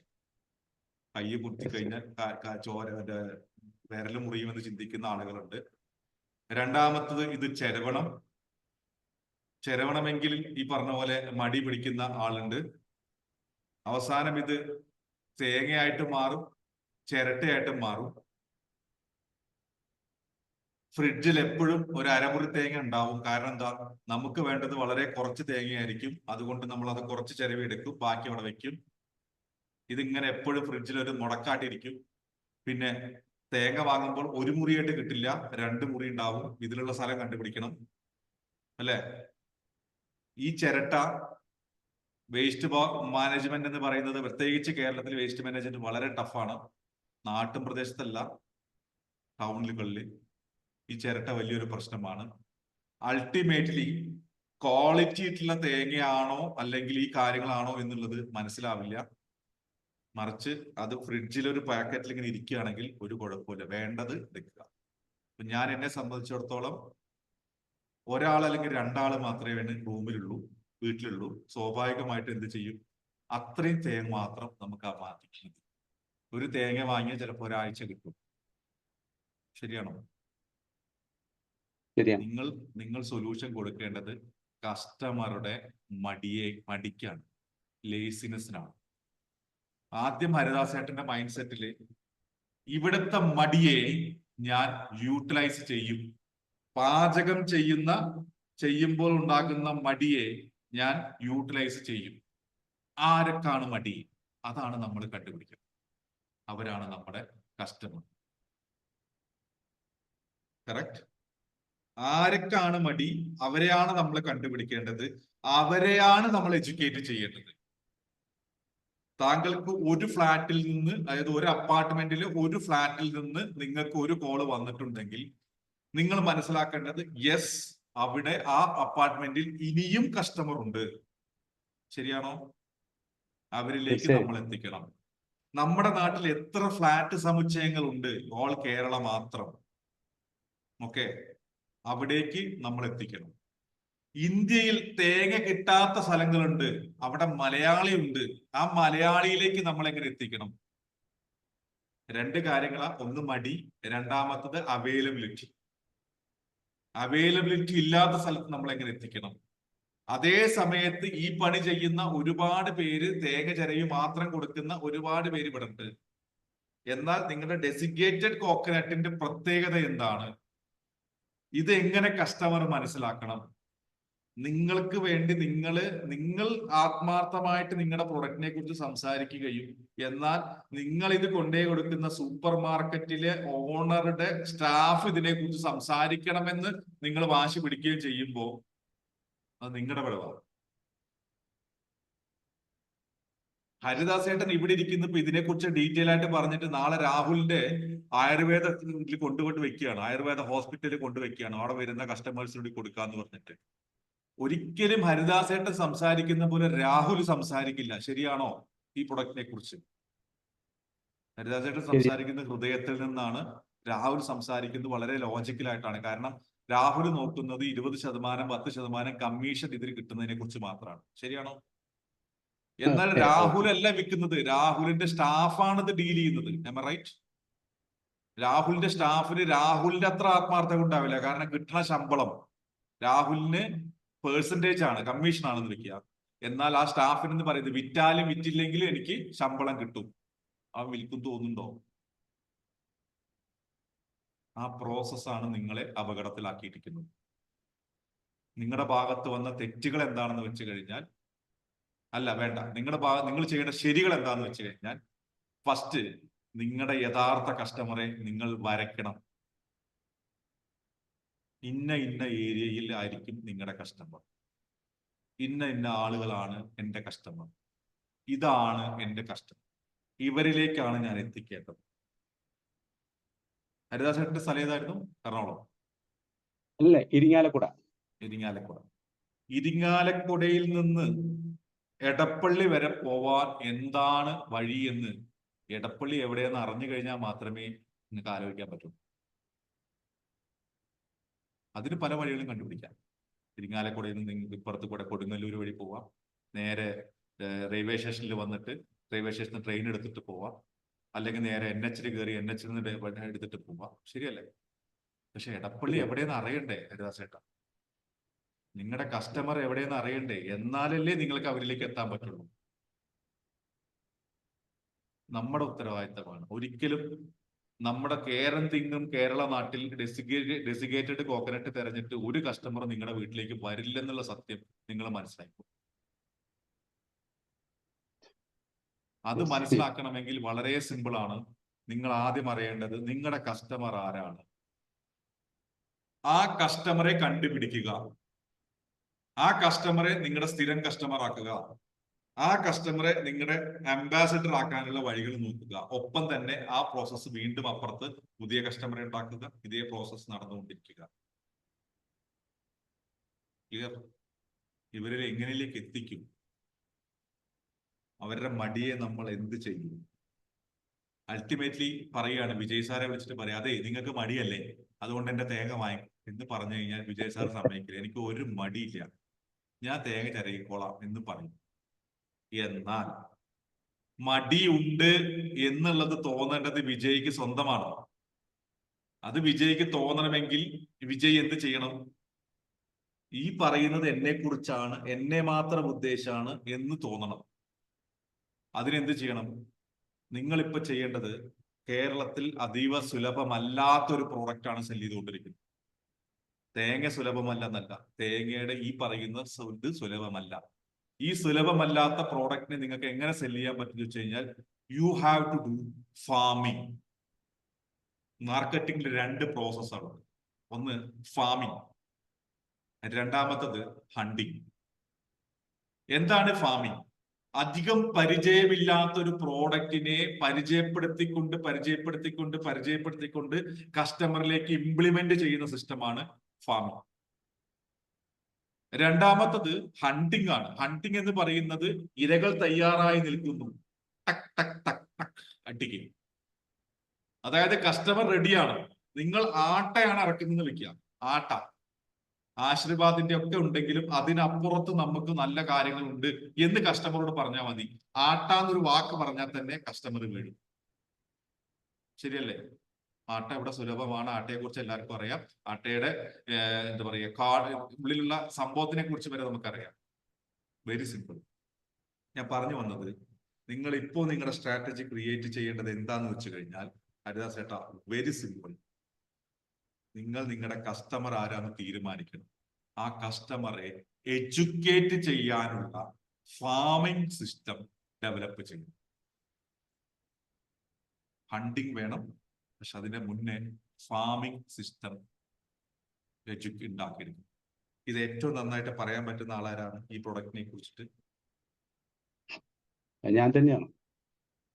അപ്പൊ നിങ്ങൾ മോഹൻലാലിനെയും ഷാരൂഖ് ഖാനെയും ഒന്നും ബ്രാൻഡ് അംബാസഡർ ആയിട്ട് വെക്കണ്ട. താങ്കളായിരിക്കണം, താങ്കളുടെ ഹൃദയത്തിൽ നിന്നായിരിക്കണം ഈ കസ്റ്റമറെ പഠിപ്പിക്കേണ്ടത്. ഓക്കെ. അതിനെന്ത് ചെയ്യണം?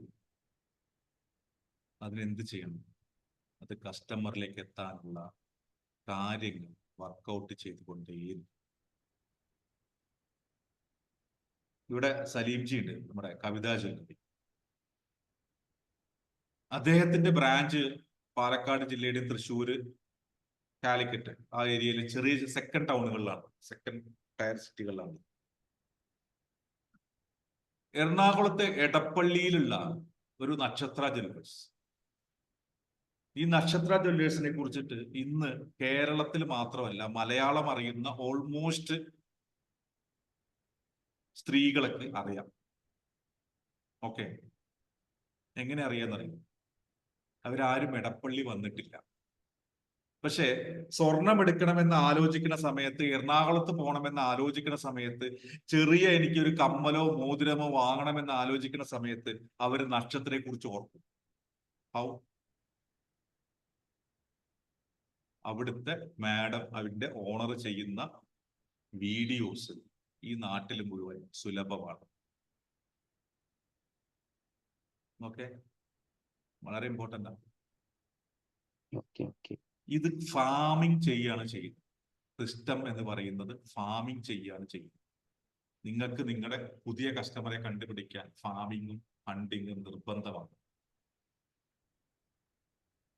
ഇനി ഇതിൽ ഇത് വേണമെങ്കിൽ മനോജേട്ടൻ ഇവിടെ ഉണ്ടോ എന്ന് എനിക്കറിയില്ല. മനോജേട്ടൻ എന്റെ സ്ഥിരമായിട്ടുള്ള എന്റെ ക്ലയന്റ് ആണ് ആക്ച്വലി മനോജേട്ടൻ. മനോജേട്ടൻ ഓർഗാനിക് പ്രൊഡക്റ്റ് സെയിൽ നടത്തുന്ന കൂവപ്പൊടി, ചക്കപ്പൊടി, മഞ്ഞൾപ്പൊടി, ഇങ്ങനത്തെ കാര്യങ്ങൾ ഡിജിറ്റൽ മാർക്കറ്റിംഗും ഒക്കെ ചെയ്തിട്ട് സെയിൽ നടത്തുന്ന ആളാണ്.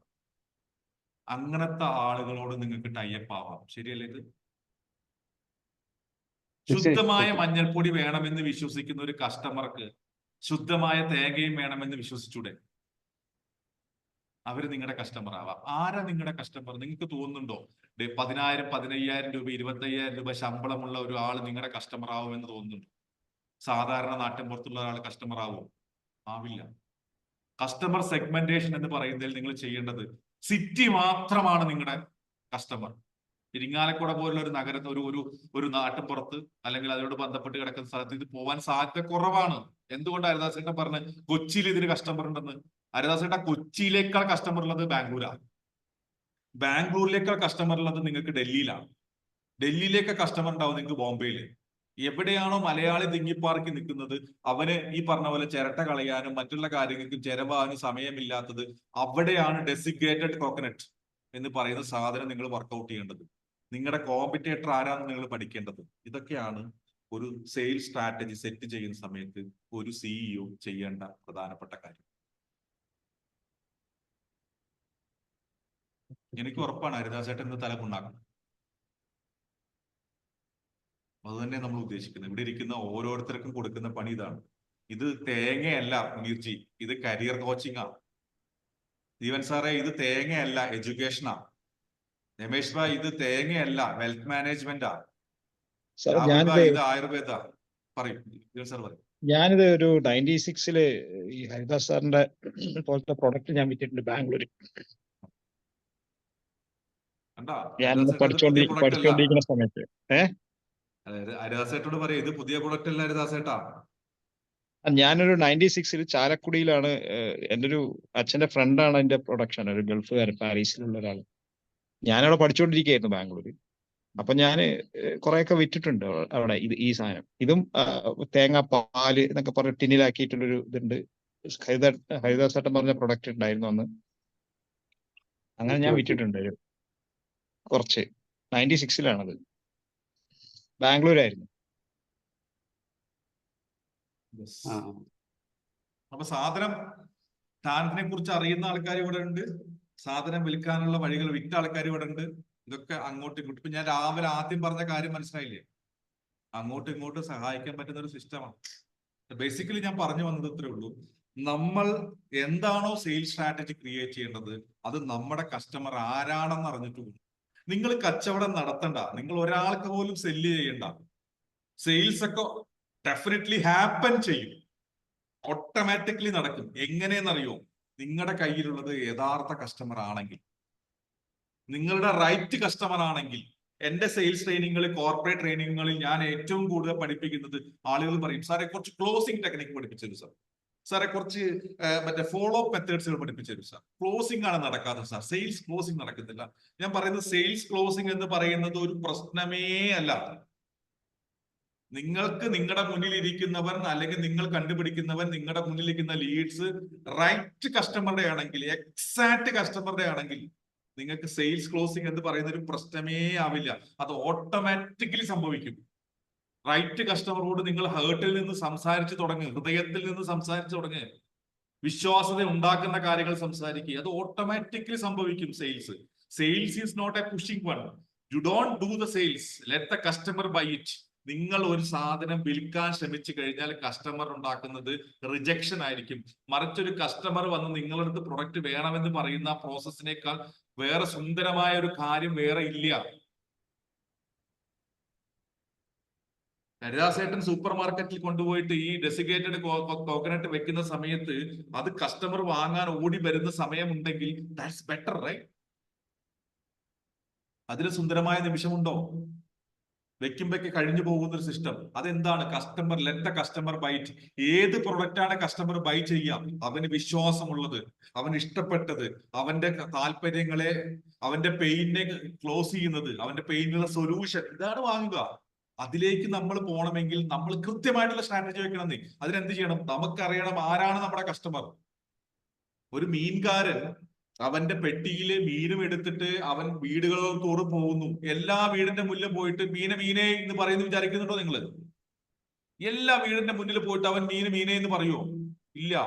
അവനറിയാം ചില വീടുകളിൽ സ്ഥിരമായിട്ട് മത്സ്യം വാങ്ങുന്ന ആളുകളുണ്ട്, ചില വീടുകളിൽ നിന്ന് വിരുന്നുകാർ വന്നിട്ടുണ്ട്, ചില വീടുകളിൽ അവർ സാറ്റർഡേ സൺഡേ സ്ഥിരമായിട്ട് മീൻ മേടിക്കുന്ന ആളാണ്. അത് വീടിന്റെ മുന്നിൽ പോയിട്ടല്ലേ അവൻ മീന് മീനെ എന്ന് പറയുള്ളൂ? ആണോ? അവൻ തിങ്കൾ തൊട്ട് വെള്ളിയാഴ്ച വരെ ആ വീടിന്റെ മുന്നിൽ കൂടെ നിശബ്ദമായിട്ട് സൈക്കിളിലോ സ്കൂട്ടറിലോ പോകും. എന്നാൽ ശനിയാഴ്ച രാവിലെ അല്ലെങ്കിൽ ഞായറാഴ്ച രാവിലെ അവൻ കൃത്യമായിട്ട് ആ വീടുകളുടെ മുന്നിൽ എത്തിക്കഴിഞ്ഞാൽ മീനെ മീന് മീനേ എന്ന് പറയും. അയില, വാള, മത്തി പറഞ്ഞിട്ട് വരും. ശരിയാണോ? ആണോ? അതാണ് അവന്റെ റൈറ്റ് കസ്റ്റമർ. അതായത് സാധാരണക്കാരനായ ഒരു മീൻ കച്ചവടക്കാരൻ വരെ റൈറ്റ് കസ്റ്റമറെ കണ്ടുപിടിക്കുന്നു എങ്കിൽ നമുക്ക് എന്തുകൊണ്ട് സാധിക്കുന്നില്ല? നമ്മുടെ പണി രാവിലെ തൊട്ട് വൈകുന്നേരം വരെയുള്ള പണി റൈറ്റ് കസ്റ്റമറെ കണ്ടുപിടിക്കുക. വേറെ ഒന്നും. എന്റെ അടുത്ത് 1.5 ലക്ഷം ബിസിനസ്സുകാരുടെ ഡാറ്റാബേസ് ഉണ്ട്. 1.5 ലക്ഷം ബിസിനസ്സുകാരുടെ. എന്റെ ഡെയിലി പണി എന്താന്ന് വെച്ച് കഴിഞ്ഞാൽ ഉള്ള ആളുകൾക്ക് ഞാൻ ഇൻഫോർമേഷൻസ് എത്തിക്കും. പുതിയ കസ്റ്റമർ ആവാൻ ചാൻസ് ഉണ്ടെന്ന് കാണുന്നവർക്ക് ഞാൻ ഇൻഫോർമേഷൻസ് എത്തിക്കും. എല്ലാവർക്കും ഞാൻ ഇൻഫോർമേഷൻസ് എത്തിക്കും. ഇത് മൂന്നായിരിക്കും. ഞാൻ പറഞ്ഞ അർത്ഥം മനസ്സിലായോ? ഉള്ള ആളുകൾക്ക് വരുന്ന മെസ്സേജ് എന്ന് പറയുന്നത് നമ്മുടെ പുതിയ പ്രോഗ്രാമുകളോ അല്ലെങ്കിൽ അത് എങ്ങനെ അപ്ഡേറ്റ് ചെയ്യാം, നിങ്ങൾക്ക് എങ്ങനെ സൊല്യൂഷൻ തരാം എന്നുള്ളതിനെ കുറിച്ചായിരിക്കും. പുതിയ കസ്റ്റമറായിട്ട് വരാൻ സാധ്യതയുള്ള അല്ലെങ്കിൽ എന്റെ കസ്റ്റമർ ആവുമെന്ന് അറിയുന്നവരോട് ഞാൻ കൊടുക്കുന്നത് വേറെ ആയിരിക്കും, സ്ട്രാറ്റജി വേറെ സംഭവമായിരിക്കും. എന്നാൽ മൊത്തത്തിലുള്ള ഈ പറഞ്ഞ 1.5 ലക്ഷം പേർക്ക് കൊടുക്കുന്നത് അല്ലെങ്കിൽ ജനറൽ ആയിട്ട് കിടക്കുന്ന കാറ്റഗറി കൊടുക്കുന്നത് വേറെ മെസ്സേജ് ആയിരിക്കും. കാരണം അതിങ്ങനെ ഫിൽട്ടർ ചെയ്ത് 1, 2, 3, 4 ഫിൽട്ടർ ചെയ്തിട്ടാണ് എനിക്ക് പേയ്മെന്റ് തരുന്ന ഒരു കസ്റ്റമർ ആയിട്ട് മാറുന്നത്. അതാണ് നമ്മുടെ പണി. നിങ്ങളുടെ സ്ട്രാറ്റജികൾ പുതിയ കസ്റ്റമറെ കണ്ടുപിടിക്കുന്നതായിരിക്കണം. നമ്മൾ പിന്നെ എളുപ്പപ്പണിയാണ്. രമേശ് ഭായി പറഞ്ഞ പോലെ എന്താ വെച്ച് കഴിഞ്ഞാൽ വേറെ സിമ്പിൾ ഇത്രേ ഉള്ളൂ. നമ്മൾ റഫറലാണ് ചോദിക്കും. റഫറൽ ഏറ്റവും ഈസി ആയിട്ടുള്ള ബിസിനസ്സാണ്. നിങ്ങളുടെ ബിസിനസിനെ കൊല്ലുന്ന ഏറ്റവും വലിയ ബിസിനസ്സാണ് റഫറൽ ബിസിനസ്. നിങ്ങൾക്ക് സ്ഥിരമായിട്ട് റഫറൻസ് കിട്ടിക്കൊണ്ടിരുന്നാൽ നിങ്ങൾ എന്ത് ചെയ്യും അറിയോ? നിങ്ങൾ പുതിയ കസ്റ്റമറെ കണ്ടുപിടിക്കില്ല. പുതിയ കസ്റ്റമറെ കണ്ടുപിടിക്കാനുള്ള സ്ട്രാറ്റജി ഡെവലപ്പ് ചെയ്യില്ല. അതോടുകൂടി എന്തുണ്ടാവും അറിയോ? ഒരു കാലത്ത് ഈ റഫറൽ ബേസിൽ നിൽക്കുന്ന ആളുകൾ അവരുടെ റഫറൽസ് തീർന്നു കഴിഞ്ഞാൽ നിങ്ങളും ദാരിദ്ര്യപ്പെടും. അവന് പറഞ്ഞു തരാനുള്ള ലീഡ് ഉണ്ടാവില്ല, നിങ്ങൾ ദാരിദ്ര്യപ്പെടും. മറിച്ച് നമ്മൾ അവിടെ പുതിയ കസ്റ്റമേഴ്സിനെ ഡീൽ ചെയ്തിട്ട് അവരുടെ അടുത്ത് റെഫറൻസ് ഉണ്ടാക്കുന്നു, ഉള്ളവരുടെ അടുത്ത് നമ്മൾ ഉണ്ടാക്കുന്നു. സിമ്പിൾ അല്ലേ? ശരിയാണോ?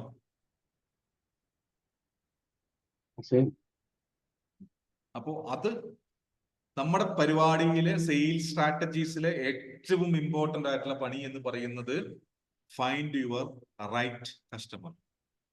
എഴുതി വെച്ചോ. ഇനി ആ റൈറ്റ് കസ്റ്റമറെ കണ്ടുപിടിക്കാൻ എന്ത് ചെയ്യണം? എന്ത് ചെയ്യണം? എന്ത് ചെയ്യും? ഹരിദാസേട്ടാ, ഇവിടെ ഇരിക്കുന്നവരുടെ എല്ലാവരോടും കൂടി ഉള്ളതാണ്. പക്ഷെ ഞാൻ ഹരിദാസ് ഒരു പ്രൊഡക്റ്റിനെ നമ്മൾ ഇന്ന് എടുത്തത് കൊണ്ട് പറയുന്നു. ഹരിദാസേട്ടന്റെ പ്രൊഡക്റ്റ് വാങ്ങുന്ന ഇപ്പോൾ വാങ്ങിക്കൊണ്ടിരിക്കുന്ന ആളുകളുടെ സ്ഥലം ഏതാണ്? അധികവും ടൗണുകളാണ് ഇപ്പോഴും. മാക്സിമം ബിസിനസ് നടക്കുന്നത് ടൗൺ ഏരിയ. അത് എന്തുകൊണ്ടാണ് നമുക്കറിയാം. ടൗൺ ഏരിയ എന്ന് വെച്ചാൽ ആളുകൾക്ക് മടി കൂടുതലുള്ള സ്ഥലമാണ്, സമയമില്ലാത്ത സ്ഥലമാണ്, അല്ലെ? അപ്പോ കേരളത്തിൽ എത്ര ടൗൺ ഉണ്ട്? ഒരുപാടുണ്ടല്ലോ. അപ്പോ നമ്മൾ ഉറപ്പിച്ചു നിൽക്കുക, നമ്മുടെ കസ്റ്റമറുടെ സ്ഥലം എന്ന് പറയുന്നത്, അതായത് ഡെമോഗ്രഫി അല്ലെ, അതിനെ പറയാം ജിയോഗ്രഫി. നമ്മുടെ സ്ഥലം, നമ്മുടെ കസ്റ്റമർ ടൗണിൽ മാത്രമേ ഉള്ളൂ. We are going to make a buyer persona. കസ്റ്റമറുടെ സ്വഭാവം ക്രിയേറ്റ് ചെയ്യാൻ പോവാ. ഇപ്പൊ ഇരിക്കുന്നത് ഹരിദാസേട്ടന്റെ കസ്റ്റമർ ആരാണ്, അവന്റെ സ്വഭാവം എന്താണ് എന്ന് കണ്ടുപിടിക്കാൻ പോവാ കേട്ടോ. അതല്ലാത്ത സ്വഭാവമില്ലാത്ത ആളുകളോട് മിണ്ടരുത് നമ്മൾ. ഓക്കെ, ഫസ്റ്റ് സ്വഭാവത്തിൽ ആദ്യത്തത് സ്ഥലം എവിടെ? ടൗണുകളാണ്. ഇപ്പോ ഹരിദാസേട്ടന്റെ പ്രൊഡക്റ്റ് ഏതൊക്കെ ടൗണുകളിൽ എത്തുന്നു? ഇതൊക്കെ ഹരിദാസേട്ടന്റെ ഉത്തരം. ഞാൻ ചോദിച്ചോണ്ടിരിക്കും, ഉത്തരം ഏതുണ്ട് ഹരിദാസേട്ടൻ അവിടെ? എന്നോട് പറയണമെന്ന് പോലും ഇല്ല. ഏതൊക്കെ ടൗണുകളിൽ എത്തുന്നു? അത് ഏതൊക്കെ ടൗണുകളിൽ എത്തുന്നു? എറണാകുളത്താണ് പ്രധാനമായിട്ട് വിപണി ഉള്ളത്. എറണാകുളത്ത് തന്നെ എവിടെ? കൊച്ചിയിൽ എവിടെ? എടപ്പള്ളി, കലൂർ, പാലാരിവട്ടം, വൈറ്റില, അവിടെയുള്ള സൂപ്പർ മാർക്കറ്റുകളിൽ, കാക്കനാട്, IT-ക്കാർ നിൽക്കുന്ന സൂപ്പർ മാർക്കറ്റുകളിൽ. ശരിയല്ലേ? അതെ. അപ്പോ നമുക്ക് മനസ്സിലായി തുടങ്ങി എവിടെയാണ് സ്ഥലം. കൊച്ചി, ട്രിവാൻഡ്രം, തൃശ്ശൂർ, കാലിക്കറ്റ്. ശരിയാണോ? അതായത് നിങ്ങൾ സിമ്പിൾ ഇത്രേ ഉള്ളൂ. ഫ്ലാറ്റുകൾ കൂടുതലുള്ള, സമയമില്ലാത്ത, ടെക്കികളായിട്ടുള്ള തിരക്കുള്ള ആളുകൾ താമസിക്കുന്ന വലിയ വലിയ സിറ്റികളിലാണ് നമ്മുടെ കസ്റ്റമർ ഉള്ളത്. ഡൺ. നമ്പർ 1. നമ്പർ 2, നിങ്ങളുടെ കസ്റ്റമറുടെ പ്രായം എന്താ?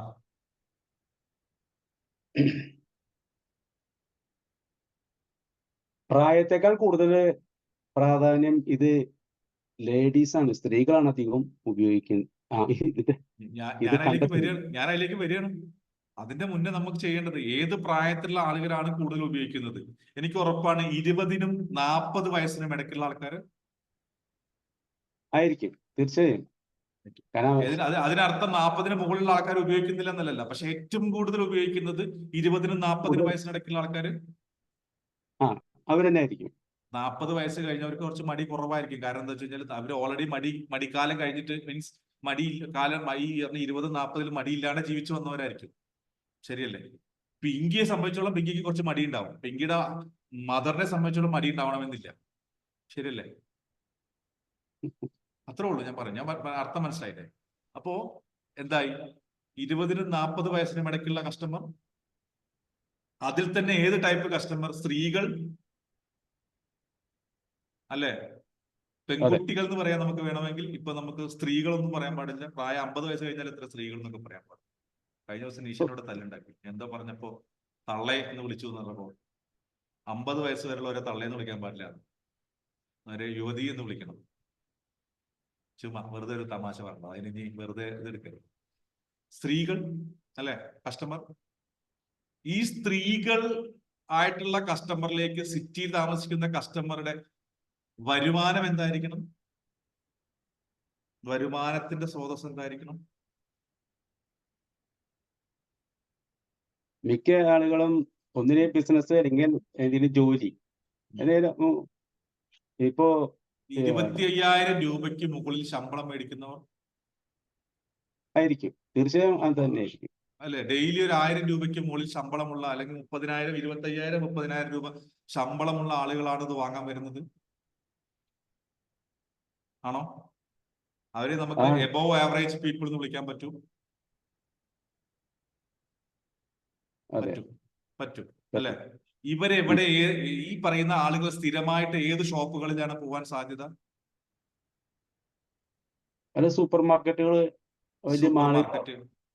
മാർക്കറ്റുകൾ, മാളുകൾ കേന്ദ്രീകരിച്ചിട്ടാണ് പോകാൻ സാധ്യത. ശരിയല്ലേ? അപ്പൊ നമ്മുടെ കസ്റ്റമർ ആരാണെന്നുള്ളത് നമുക്ക് മനസ്സിലായി. ഈ കസ്റ്റമർ എവിടെ പോകുന്നു എന്നുള്ളത് മനസ്സിലായി. ആ പോകുന്നിടത്ത് നിങ്ങളുടെ പ്രോഡക്റ്റ് കാണാനുള്ള സെറ്റപ്പ് ചെയ്താൽ ഹരിദാസേട്ടാ നിങ്ങളുടെ കച്ചവടം ഡെവലപ്പ് ആവും. ശരിയാണോ? തീർച്ചയായും. അവിടെ കൊണ്ടേ വെച്ചോണ്ട് കാര്യമില്ല കേട്ടോ. കൊണ്ടേ വെച്ചോണ്ട് കാര്യമില്ല. കൊണ്ടേ വെച്ച കച്ചവടം നടക്കില്ല. അത് സെക്കൻഡ് സ്ട്രാറ്റജി. അത് അതിലേക്ക് നമുക്ക് വരാം. പക്ഷെ നമ്മൾ നമ്മുടെ കറക്റ്റ് കസ്റ്റമറെ നമ്മൾ കണ്ടുപിടിച്ചോ?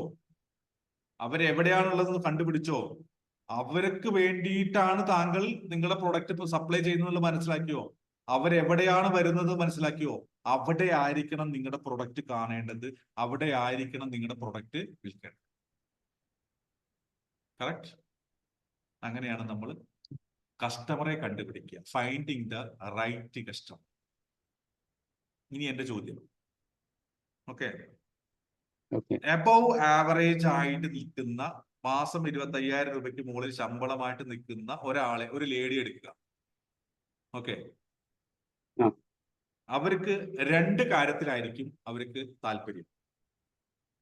ഒരു പ്രൊഡക്റ്റ് വാങ്ങുമ്പോൾ 2 കാര്യത്തിലായിരിക്കും താല്പര്യം.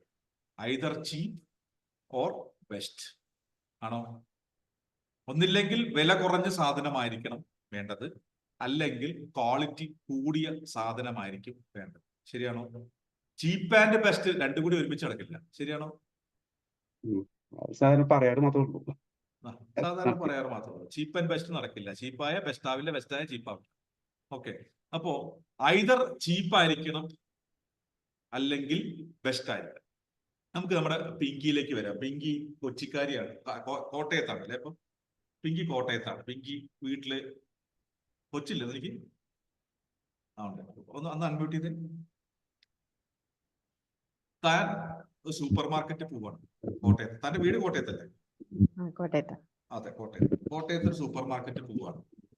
കോട്ടയത്ത് സൂപ്പർ മാർക്കറ്റിൽ പോയപ്പോ 2 പാക്കറ്റ് തേങ്ങ ചിരകിയത്, എന്താ പറയാ, ഹൈഡ്രേറ്റഡ് അല്ല, അത് ആ സംഭവം പറഞ്ഞില്ലേ, ചെയ്ത 2 പാക്കറ്റ് ഇരിപ്പുണ്ട്.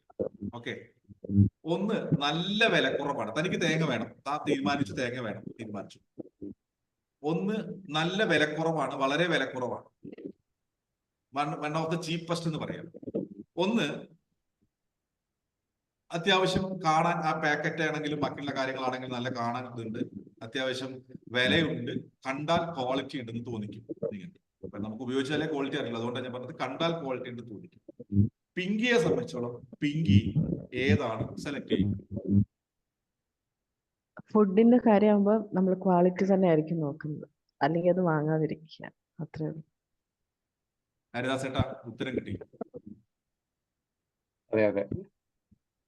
ഹരിദാസേട്ട ഉത്തരം കിട്ടി. ഹരിദാസേട്ടന്റെ പ്രോഡക്റ്റ് എന്ന് പറയുന്നത് ക്വാളിറ്റിയിൽ ഏറ്റവും മെച്ചവും. ക്വാളിറ്റി കൂടുമ്പോൾ സ്വാഭാവികമായിട്ട് റേറ്റ് കൂടും. റേറ്റ് കൂടുമ്പോൾ നിങ്ങൾ പ്രീമിയം പ്രൊഡക്റ്റ് ആവും. പ്രീമിയം പ്രൊഡക്റ്റ് ആകുമ്പോൾ നിങ്ങൾ എന്ത് ചെയ്യണം? നിങ്ങളുടെ പ്രൊഡക്റ്റിന്റെ പാക്കിംഗ് മുതൽ എല്ലാ കാര്യങ്ങളും നിങ്ങൾ ശ്രദ്ധിക്കേണ്ടി വരും. ക്ലിയർ? അതെ. സെയിൽസ് സ്ട്രാറ്റജി റെഡി ആയോ? ഓക്കെ. ഇങ്ങനെ പറഞ്ഞു കൊടുക്കണേന് 10,000 രൂപ ഒരു ദിവസം ഞാൻ ചാർജ് ചെയ്യണം.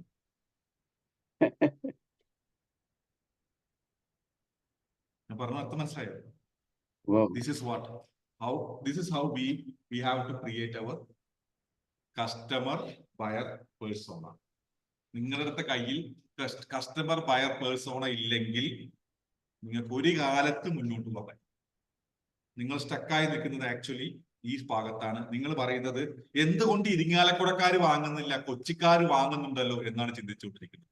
എവിടെയാണോ വിറ്റ് പോകുന്നത് അവിടെ കൊണ്ടേ വിൽക്കും. അത് ഡൽഹിയിലാണ് വിറ്റ് പോകുന്നുണ്ടെങ്കിൽ ഡൽഹി കൊണ്ടേ വിൽക്കും. നമ്മുടെ പ്രോഡക്റ്റ് നല്ലതാണെന്ന് ബോധ്യപ്പെടാൻ എന്ത് ചെയ്യണം? അപ്പൊ ആൾക്കാർ, വാങ്ങിയ ആൾക്കാർ നല്ല അഭിപ്രായം പറഞ്ഞാൽ മതി. ഹരിദാസേട്ടൻ ചെയ്ത അടുത്ത തെറ്റതാണ്, ഫീഡ്ബാക്ക് എടുത്തിട്ടില്ല. അത് എടുക്കണം, അത് രണ്ടാമത്തെ കാര്യം. അതൊക്കെ സ്ട്രാറ്റജിയുടെ ഭാഗമാണ്. ഞാൻ പറയുന്നത് ഡെഫിനറ്റ്ലി നിങ്ങൾ ചെയ്യേണ്ട പ്രധാനപ്പെട്ട കാര്യം, എവിടെയാണോ നമ്മുടെ കസ്റ്റമർ ഇരിക്കുന്നത് അവിടെ കൊണ്ടേ പോയി കൊടുക്കണം. ഇന്നലെ ഇവിടെ ആൻസി മേഡവും അനില മേഡവും കൂടി അങ്കമാലി പോയിട്ടുണ്ട്. ഞാൻ അതിനെ ഡീറ്റെയിൽ വിളിച്ച് ചോദിച്ചില്ല. എക്സിബിഷൻ ആയിരുന്നു. എക്സിബിഷന് പോയിട്ടുണ്ട്. എക്സിബിഷന് പോയപ്പോ എന്തുണ്ടായത്? എവിടെയാണോ കസ്റ്റമർ ഇരിക്കുന്ന അവിടെ കൊണ്ടേ കൊടുക്കണം. എനിക്ക് എന്റെ വീട് ഇരിങ്ങാലക്കുടയാണ്. ഇരിങ്ങാലക്കുടയിൽ ഉള്ളിലേക്ക് വന്നിട്ടാണ് ഇവിടെ ഞാനൊരു ഷോപ്പ് ഇടും. വേണേ കസ്റ്റമർ വന്ന് വാങ്ങിക്കോട്ടെ എന്ന് വിചാരിച്ചു കഴിഞ്ഞാൽ അവിടെ ഇരിക്കലുണ്ടാവും. ഇവിടെ ഇരിക്കുന്ന പല കസ്റ്റമേഴ്സും ഞാനും ജീവൻ സാറും തമ്മിൽ അടി നടക്കുന്ന പ്രധാനപ്പെട്ട കാരണം അതൊക്കെയാണ്. നിങ്ങൾക്ക് സൗകര്യമുള്ള ലൊക്കേഷനിൽ നിങ്ങളുടെ ഓഫീസും നിങ്ങളുടെ ഷോപ്പും നിങ്ങളുടെ കാര്യങ്ങളും നടത്തിയാൽ കസ്റ്റമർ വന്ന് വാങ്ങണമെന്നില്ല. കസ്റ്റമർക്ക് എവിടെയാണോ താല്പര്യം, കസ്റ്റമർക്ക് എന്താണോ വേണ്ടത് അവിടെ കൊണ്ടുപോയി നിങ്ങൾ ഷോപ്പ് ഇടണം. അവിടെ കൊണ്ടുപോയി നിങ്ങൾ കച്ചവടം നടത്തണം. ഞാനും സക്കീർജിയും തമ്മിൽ പലവട്ടം ഇതിന് അഭിപ്രായം നടന്നിട്ടുണ്ട്, അല്ലേ സക്കീർജി? അതായത് നിങ്ങളുടെ കസ്റ്റമർ എവിടെയാണോ ആ കസ്റ്റമറെ കണ്ടുപിടിക്കാൻ ആ കസ്റ്റമർ ഉള്ളോടത്ത് ചെല്ലണം. സിംഹത്തിന്റെ മടയിൽ പോയിട്ട് വെട്ടണം. അതാണ് ഏറ്റവും ഇമ്പോർട്ടന്റ്. അപ്പോ നമ്മൾ ചെയ്യേണ്ടത് ഇത്രേ ഉള്ളൂ. ഇപ്പൊ ഹരിദാസേട്ടനെ സംബന്ധിച്ചുള്ള ഫാക്ടറി കാര്യങ്ങളൊക്കെ നാട്ടിലായിരിക്കാം, ഞാൻ അത് എതിര് പറയുന്നില്ല, ഒരു കുഴപ്പമില്ല. പക്ഷെ you have to make sure that the things are available on the cities where the customer comes, where the customer wants to make the like they want to product. Right? ശരിയാണോ? ശരിയാണ്. ഇതാണ് സെയിൽസ് സ്ട്രാറ്റജി. ഇന്ന് ഞാൻ പറഞ്ഞ കാര്യങ്ങൾ ഹരിദാസേട്ടനോട് പറഞ്ഞാലും simple ഇത്ര കാര്യങ്ങളുള്ളൂ. ഞാൻ പറഞ്ഞിട്ടുള്ളത് നിങ്ങൾ നിങ്ങളുടെ കമ്പനിയുടെ ബയർ, നിങ്ങളുടെ പ്രൊഡക്റ്റിന്റെ ബയർ പേഴ്സോണ ക്രിയേറ്റ് ചെയ്യുക. ആ ബയർ പേഴ്സോണെ കുറിച്ച് നമുക്ക് നാളെ സംസാരിക്കാം കൂടുതലായിട്ട്. ഓക്കെ, ബയർ പേഴ്സോണ ക്രിയേറ്റ് ചെയ്യുക. ആ ബയർ പേഴ്സോണയിലുള്ള കസ്റ്റമർ എവിടെയെന്ന് കണ്ടുപിടിക്കുക. ആ കസ്റ്റമർക്ക് കച്ചവടം, ആ കസ്റ്റമർക്ക് നമ്മൾ പ്രൊഡക്റ്റ് എത്തിക്കുക. കസ്റ്റമർ വാങ്ങിക്കോളും. അതിന് അടുത്തത് നമ്മൾ പല കാര്യങ്ങളും ചെയ്യണം. Farming, hunting.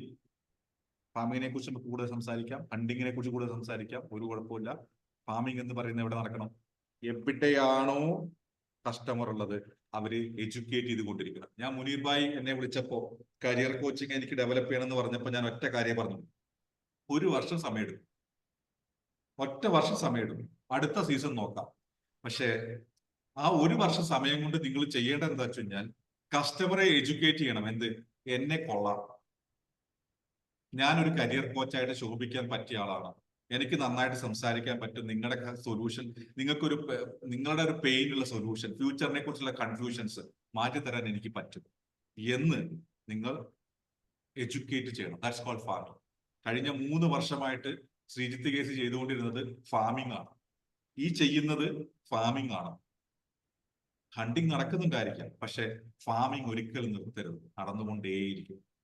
Ramesh bhai wealth manager ആയിട്ട് കാര്യമില്ല, വെൽത്ത് മാനേജ്മെന്റ് ചെയ്തിട്ട് കാര്യമില്ല, കസ്റ്റമർ എനിക്ക് ഓൾറെഡി ഉണ്ടെന്ന് പറഞ്ഞിട്ട് കാര്യമില്ല. You have to do farming. അതിന് ഏറ്റവും നല്ല വഴി എന്ന് പറയുന്നത് വീഡിയോസ്, വെബിനാർസ്, സെമിനാർസ്, ഇതുപോലുള്ള സെഷൻസ് ഇങ്ങനെ കണ്ടിന്യൂസ് ചെയ്തുകൊണ്ടിരിക്കാം. എവിടെയാണോ കസ്റ്റമർ, ആ കസ്റ്റമറിലേക്ക് എന്താണോ എങ്ങനെയാണോ എത്തേണ്ടത് ചെയ്തുകൊണ്ടേയിരിക്കാം. ഹരിദാസേട്ടാ, നാളെ ഹരിദാസേട്ടന്റെ പാക്കറ്റിൽ ഒരു QR കോഡ് കൊടുത്തിട്ട് ഇത് സ്കാൻ ചെയ്ത് കഴിഞ്ഞാൽ നിങ്ങൾക്ക് സമ്മാനം കിട്ടുമെന്ന് ജസ്റ്റ് ഒന്ന് പറഞ്ഞു നോക്ക്. ഈ ബോച്ചെ ചെയ്യണ കളി എന്താ നിങ്ങൾക്ക് മനസ്സിലായോ? ലോട്ടറി ടിക്കറ്റ് ബോച്ചെ ചുമ്മാ ഇത് വിട്ടിട്ട് അതിലത്തെ നമ്പർ വിളിക്കണോ ചെയ്യുന്നത്? ബോച്ചെ ചെയ്യുന്ന ഒരു ഏറ്റവും വലിയ സംഭവം എന്താ അറിയോ?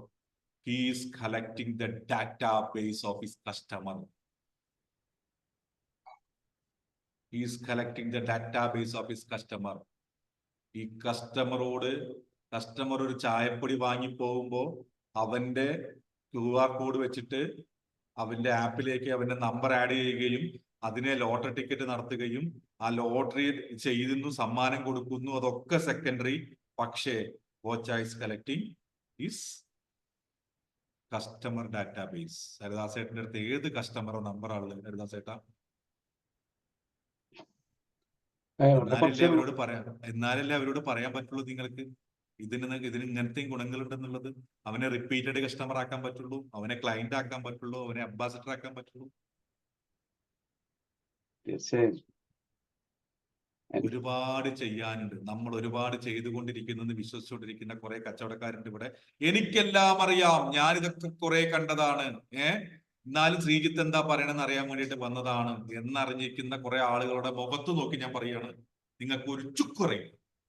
നിങ്ങൾ എന്താണോ ചെയ്തുകൊണ്ടിരുന്നത് അത് ചെയ്തുകൊണ്ടേയിരിക്കുന്നു. ഒരു കാര്യവുമില്ല. മഴക്കാലം പോയി വേനൽക്കാലം വന്നാൽ നദിയിലെ വെള്ളം കുറയും. ആ സമയത്തും നദിയിലെ വെള്ളം നിൽക്കുന്നുണ്ടെങ്കിൽ അതൊരു നല്ല നദിയാണ്. ഞാൻ എൻ്റെ നാട്ടിൽ ഭാരതപ്പുഴ ഉണ്ട്. ഭാരതപ്പുഴ വേനൽക്കാലത്ത് ഒഴിഞ്ഞു കിടക്കുകയാണ്.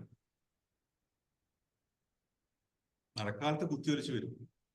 എല്ലാ കാലത്തും കച്ചവടം വേണമെന്നുണ്ടെങ്കിൽ ഒറ്റ കാര്യമുള്ളൂ, you should have different strategies four different season. ഓണത്തിന് ഇപ്പോ ഓണം ബേസ് ചെയ്തിട്ട് ഹരിദാസേട്ടൻ മാർക്കറ്റിംഗ് ചെയ്യും. വീട്ടിൽ തേങ്ങാപ്പാൽ ഉണ്ടാക്കാം, വീട്ടിൽ പായസം വെക്കുന്നതിന്റെ ഗുണം കാറ്ററിംഗിൽ നിന്ന് കിട്ടുമോ എന്ന് ചോദിക്കാൻ പറ്റുന്ന സെറ്റപ്പിലേക്ക് നിങ്ങൾ പോകും. മാറ്റം വരും. ക്ലിയർ? ഇപ്പൊ സമയം അതിക്രമിച്ചു പോയി. വർത്തമാനം പറയാൻ തുടങ്ങി, എസ്പെഷ്യലി സെയിൽസ് സംസാരിക്കാൻ തുടങ്ങി ഞാൻ നിർത്തില്ല. സോ നമുക്ക് ഇഷ്ടംപോലെ സമയം നമ്മുടെ മുന്നിൽ കിടക്കുന്നുണ്ട്, നമുക്ക് സംസാരിക്കാം. I need your feedbacks. നിങ്ങൾ സംസാരിക്കണം. വളരെ ഒരു ഒറ്റ കാര്യം ഞാൻ ഓപ്പൺ ആയിട്ട് പറയാം.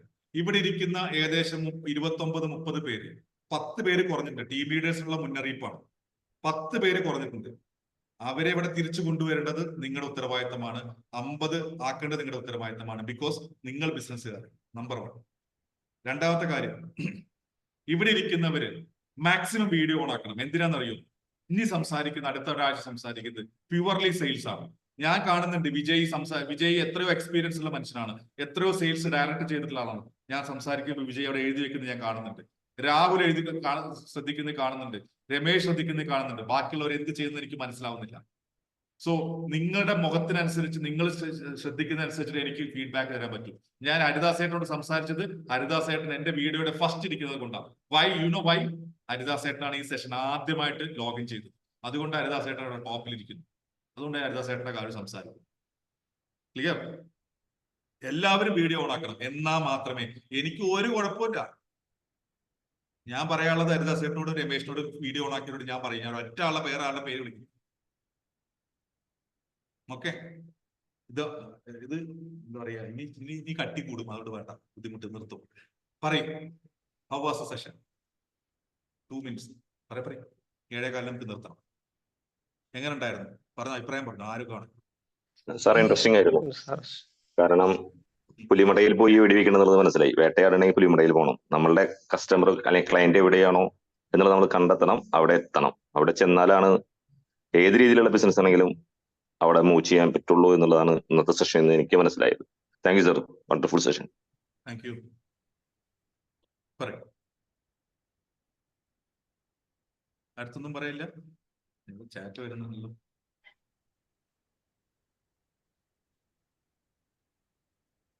ടാർഗറ്റ് അത് കറക്റ്റാ. ആ ലീഡർ ആരാ? രാമേന്ദ്രൻ സാർ ലീഡർ ആരാ?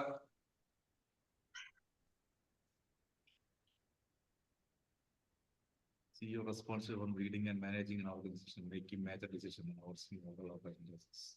Okay. So, ചേട്ടാ കുറച്ചൊക്കെ സൊല്യൂഷൻസ് കിട്ടിയെന്ന് ഞാൻ വിചാരിക്കുന്നു. ഇനി എനി ഡൗട്ട്സ് എനിബഡി നിങ്ങളുടെ പ്രൊഡക്റ്റിനെ കുറിച്ചോ അല്ലെങ്കിൽ ഈ പറഞ്ഞ കാര്യത്തിനെ കുറിച്ചോ ഇവിടെ ഇരിക്കുന്നവർക്ക് ആർക്കെങ്കിലും എന്തെങ്കിലും സംശയം ഉണ്ടോ? ഇപ്പൊ ചോദിക്കാം. സാറേ, അത് ഇപ്പൊ ഒരു പ്രോഡക്റ്റിനെ കുറിച്ചാണല്ലോ പറഞ്ഞത്. ഇപ്പൊ നമുക്കതൊരു റീറ്റെയിൽ ഷോപ്പ് ആണെങ്കിൽ എങ്ങനെ വരും അതിന്റെ സെയിൽസ് കണ്ടുപിടിക്കുന്നത്, കസ്റ്റമർ കണ്ടുപിടിക്കുന്നത്? പ്രധാനപ്പെട്ട പ്രശ്നം കങ്ങരപ്പടിയാണെന്നുള്ളതാണ്. അതൊരു പ്രശ്നമാണ്. Location is A problem. രണ്ടാമത്തെ കാര്യം എന്ന് പറയുന്നത്, നിങ്ങൾ അവിടെ കങ്ങരപ്പടിയിൽ എന്ത് ചെയ്യുന്നു എന്നുള്ളത് വളരെ ഇമ്പോർട്ടൻ്റ് ആണ്. നിങ്ങൾക്ക് സാധാരണക്കാരനായിട്ട് ജീവിക്കാം, സാധാരണക്കാരെ കച്ചവടം ആയിട്ട് ജീവിക്കാം. പക്ഷെ അതിൽ നിന്ന് എന്ത് ഡിഫറെന്റ് ആയിട്ട് ചെയ്യാൻ പറ്റും എന്നുള്ളതാണ്. നിങ്ങളുടെ കസ്റ്റമർ ലിസ്റ്റ് നിങ്ങളുടെ അടുത്തുണ്ടോ? പുതിയ പ്രൊഡക്റ്റുകൾ വരുമ്പോൾ, പുതിയ ഡിസൈനുകൾ വരുമ്പോൾ, പുതിയ ഫാൻസികൾ വരുമ്പോൾ നിങ്ങൾ അറിയിക്കുന്നുണ്ടോ? പുതിയ ചെരുപ്പുകൾ വരുമ്പോൾ, പുതിയ ഷോപ്പ്, പുതിയ സാധനങ്ങൾ, പുതിയ കുടകൾ വരുമ്പോൾ നിങ്ങൾ അറിയിക്കുന്നുണ്ടോ? നിങ്ങൾ തനി ട്രഡീഷണൽ മോഡലിലായിട്ട് വർക്ക് ചെയ്തിട്ട് കാര്യമില്ലല്ലോ നമ്മുടെ നാട്ടിൽ. പണ്ടത്തെ വല്ലപ്പോഴും വന്ന് വാങ്ങുന്ന ഒരു എന്താ പറയാ, പഴയ ബിസിനസ് സിസ്റ്റം, പഴയ നമ്മുടെ കാരണവന്മാര് നടത്തുന്ന ബിസിനസ് സിസ്റ്റം ഉണ്ടല്ലോ. പൈസ മേടിക്കുന്നു, ഒരു ഉത്തരവാദിത്വമില്ല, ഒരു കമ്മിറ്റ്മെന്റും ഇല്ല. മാക്സിമം പോയി കഴിഞ്ഞാൽ ചെരുപ്പ് പൊട്ടിയ തുന്നി കൊടുക്കും, മാത്രമേ ഉള്ളൂ അല്ലേ? ആ സിസ്റ്റം മതിയോ നബുൽ ഭായ്? ഹൃദയം കൊണ്ട് സംസാരിക്കണം. വരുന്ന കസ്റ്റമർ അടുത്ത തവണ നിങ്ങളുടെ അടുത്ത് വരണമെന്നുണ്ടെങ്കിൽ നിങ്ങൾ കൊടുക്കുന്ന പ്രൊഡക്റ്റ് നല്ലതായിരിക്കണം. അപ്പൊ നിങ്ങൾ ചിന്തിക്കണം, ഏറ്റവും നല്ല പ്രൊഡക്റ്റ് കൊടുത്താൽ ഇവൻ വന്നില്ലെങ്കിലോ? അങ്ങനെയല്ല. നല്ല പ്രൊഡക്റ്റ് കൊടുത്താൽ അവൻ അവന്റെ കൂട്ടുകാരനെ കൊണ്ടുവരും, അവൻ എന്റെ മക്കളെ കൊണ്ടുവരും, അല്ലെങ്കിൽ അവന്റെ അച്ഛനെ കൊണ്ടുവരും. ശരിയല്ലേ? അങ്ങനെ ചിന്തിക്കണം. You have to collect all the numbers. Database collect ചെയ്യണം. അതെങ്ങനെ കളക്ട് ചെയ്യാൻ പറ്റും? നമുക്ക് അതിനുള്ള സിസ്റ്റം ക്രിയേറ്റ് ചെയ്യണം. ശരിയല്ലേ? നിങ്ങൾക്ക് നിങ്ങളുടേതായ പേയ്മെന്റ് സിസ്റ്റം ഉണ്ടാക്കാം. അപ്പൊ അവരുടെ നമ്പർ ലഭിക്കും. സൂപ്പർ മാർക്കറ്റുകളിൽ പോയി കഴിഞ്ഞാൽ അവർ ചോദിക്കും നിങ്ങളുടെ പേരെന്താണ്, നിങ്ങളുടെ നമ്പർ പറയൂ. നിങ്ങൾ വിചാരിക്കുന്നവർക്ക് നിങ്ങളുടെ സർവീസ് അല്ല, അവർ കളക്ടിങ് ഡാറ്റാബേസ്. അല്ലെങ്കിൽ സമ്മാന കൂപ്പണുകൾ വെക്കും. എന്നിട്ട് പറയൂ, ഈ സമ്മാന കൂപ്പണുകളിൽ നിങ്ങൾ നിങ്ങളുടെ പേര് കാര്യം രജിസ്റ്റർ ചെയ്ത് കഴിഞ്ഞാൽ ഞങ്ങൾ ഓണത്തിന് ഒരു പരിപാടി വെക്കുന്നുണ്ട്, അതിൽ നിങ്ങൾക്ക് ഇത് കിട്ടും. നിങ്ങളൊരു സമ്മാനം അനൗൺസ് ചെയ്യും. You will be getting database, right? ആ ഡാറ്റാബേസ് കിട്ടി നിങ്ങൾക്ക് എന്തൊക്കെ ചെയ്യാൻ പറ്റും? വാട്സപ്പ് ഗ്രൂപ്പ് ഉണ്ടാക്കാം, വാട്സപ്പിൽ പേഴ്സണലായിട്ട് അയക്കാം. അതിനുള്ള സിസ്റ്റം ഉണ്ട്, അതിന് വാട്സപ്പ് മാർക്കറ്റിംഗ് ഉണ്ട്, ചെയ്യാം. നിങ്ങൾക്ക് അവരുടെ ഇമെയിൽ ID കിട്ടിക്കഴിഞ്ഞാൽ നിങ്ങൾക്ക് എന്ത് ചെയ്യാം? അവരെ ഫേസ്ബുക്കിൽ നിങ്ങൾക്ക് ഫോളോ ചെയ്യിപ്പിക്കാം. നിങ്ങളുടെ സിസ്റ്റത്തിനെ കൊണ്ടുവരാം. Digital marketing. വീട്ടിൽ നിന്ന് ഇറങ്ങാൻ പറ്റാത്ത ഒരാളെ നിങ്ങൾക്ക് അവന്റെ വീട്ടിൽ കൊണ്ടേ കാണിക്കണം. ഫേസ്ബുക്കിൽ നിങ്ങൾ പുതിയ പ്രൊഡക്റ്റ് വന്നിട്ടുണ്ടെന്ന് പറഞ്ഞ് കാണിക്കുന്നത്, പുതിയ സാധനം അവൈലബിൾ ആണെന്ന് കാണിക്കുന്നത് കാണിക്കാൻ പറ്റുമല്ലോ. അത് തുറക്കുമ്പോ നബുലിന്റെ ഷോപ്പ് കാണുകയാണ്. Very good. അത് നമ്മുടെ കങ്ങരപ്പടിയിലെ നബുൽക്കാരുടെ ഇതല്ലേ? ചോദിക്കണം. അങ്ങനെ ചിന്തിക്കണം. നമ്മൾ ഡിഫറെന്റ് ആയിട്ട് ചിന്തിക്കണം കാര്യങ്ങൾ. രാഹുലിന്റെ കോട്ടക്കലാര്യവതിശാല കസ്റ്റമറുടെ വീട്ടിലേക്ക് മാറ്റാൻ പറ്റുമോ നോക്കണം. നമ്മൾ 1 ലക്ഷം രൂപ അടയ്ക്കുന്നവൻ അടുത്ത 30 ദിവസം വീട്ടിൽ കൊണ്ടുവന്നിട്ട് നമ്മൾ മറ്റേ ഒഴിച്ചിലും പിഴിച്ചിലും നടത്തും. ജീവൻ സാറ് ചിരിക്കേണ്ട, ജീവൻ സാർക്കും പറ്റുന്നത്. അതായത് ഇപ്പൊ നടന്നുകൊണ്ടിരിക്കുന്ന കാര്യം ഇപ്പൊ വീട്ടിൽ പോയി തിരുമ്പുന്നത്.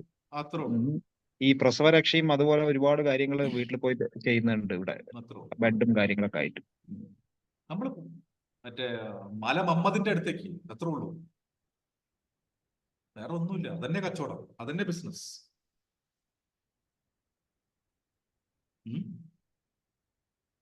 അപ്പൊ എങ്ങനാ ഇവിടൊക്കെ തന്നെ കാണുമല്ലോ അല്ലേ?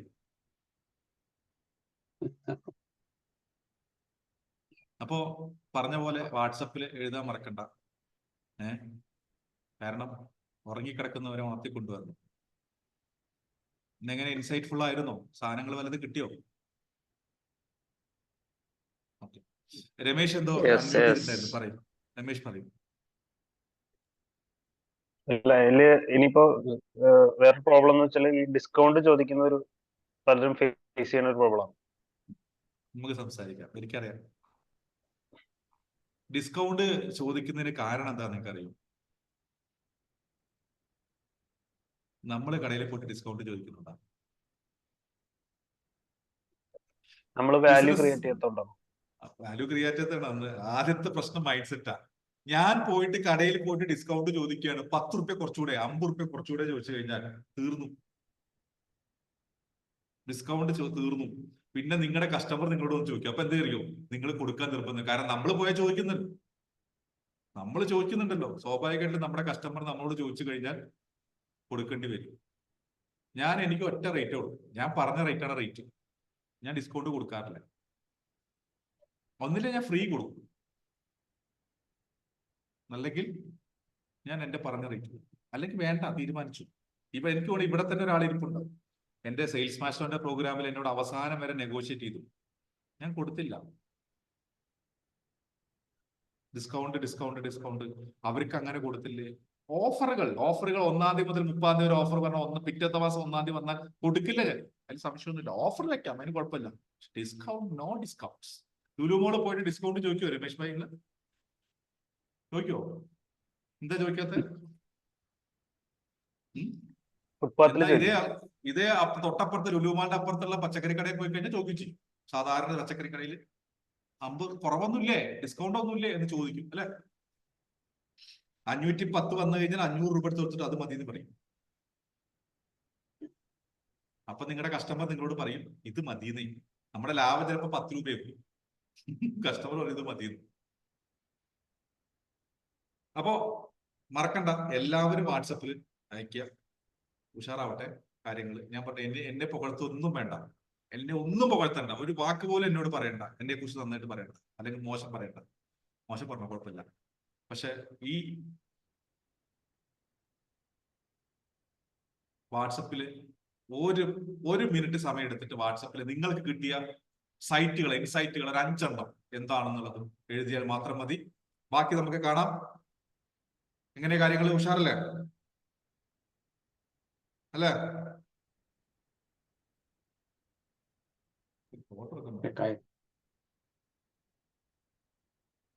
ഹരിദാസേട്ടൻ ഇന്ന് തകർക്കാൻ പോവാണ്. എങ്ങനെ? ഹരിദാസേട്ടൻ ഇനി തകർക്കാൻ പോകണം. ഹരിദാസേട്ടൻ തകർക്കണം, അതാണ് നമ്മുടെ ആവശ്യം. ഇവിടെ വന്നിട്ട് എന്തെങ്കിലും കിട്ടണ്ടേ? നാളെ എന്നെ എവിടെയെങ്കിലും വഴിക്കിൽ വെച്ച് കാണുന്ന സമയത്ത് ഹരിദാസേട്ടൻ പറയണ്ടേ ഇയാള് കൊള്ളായിരുന്നു. അത്രേ കൊണ്ടുള്ളൂ. അപ്പൊ നാളെ കാണാം. ബാക്കി നമുക്ക് പറയുന്ന പോലെ. Okay, bye. Good morning. Bye. Good morning.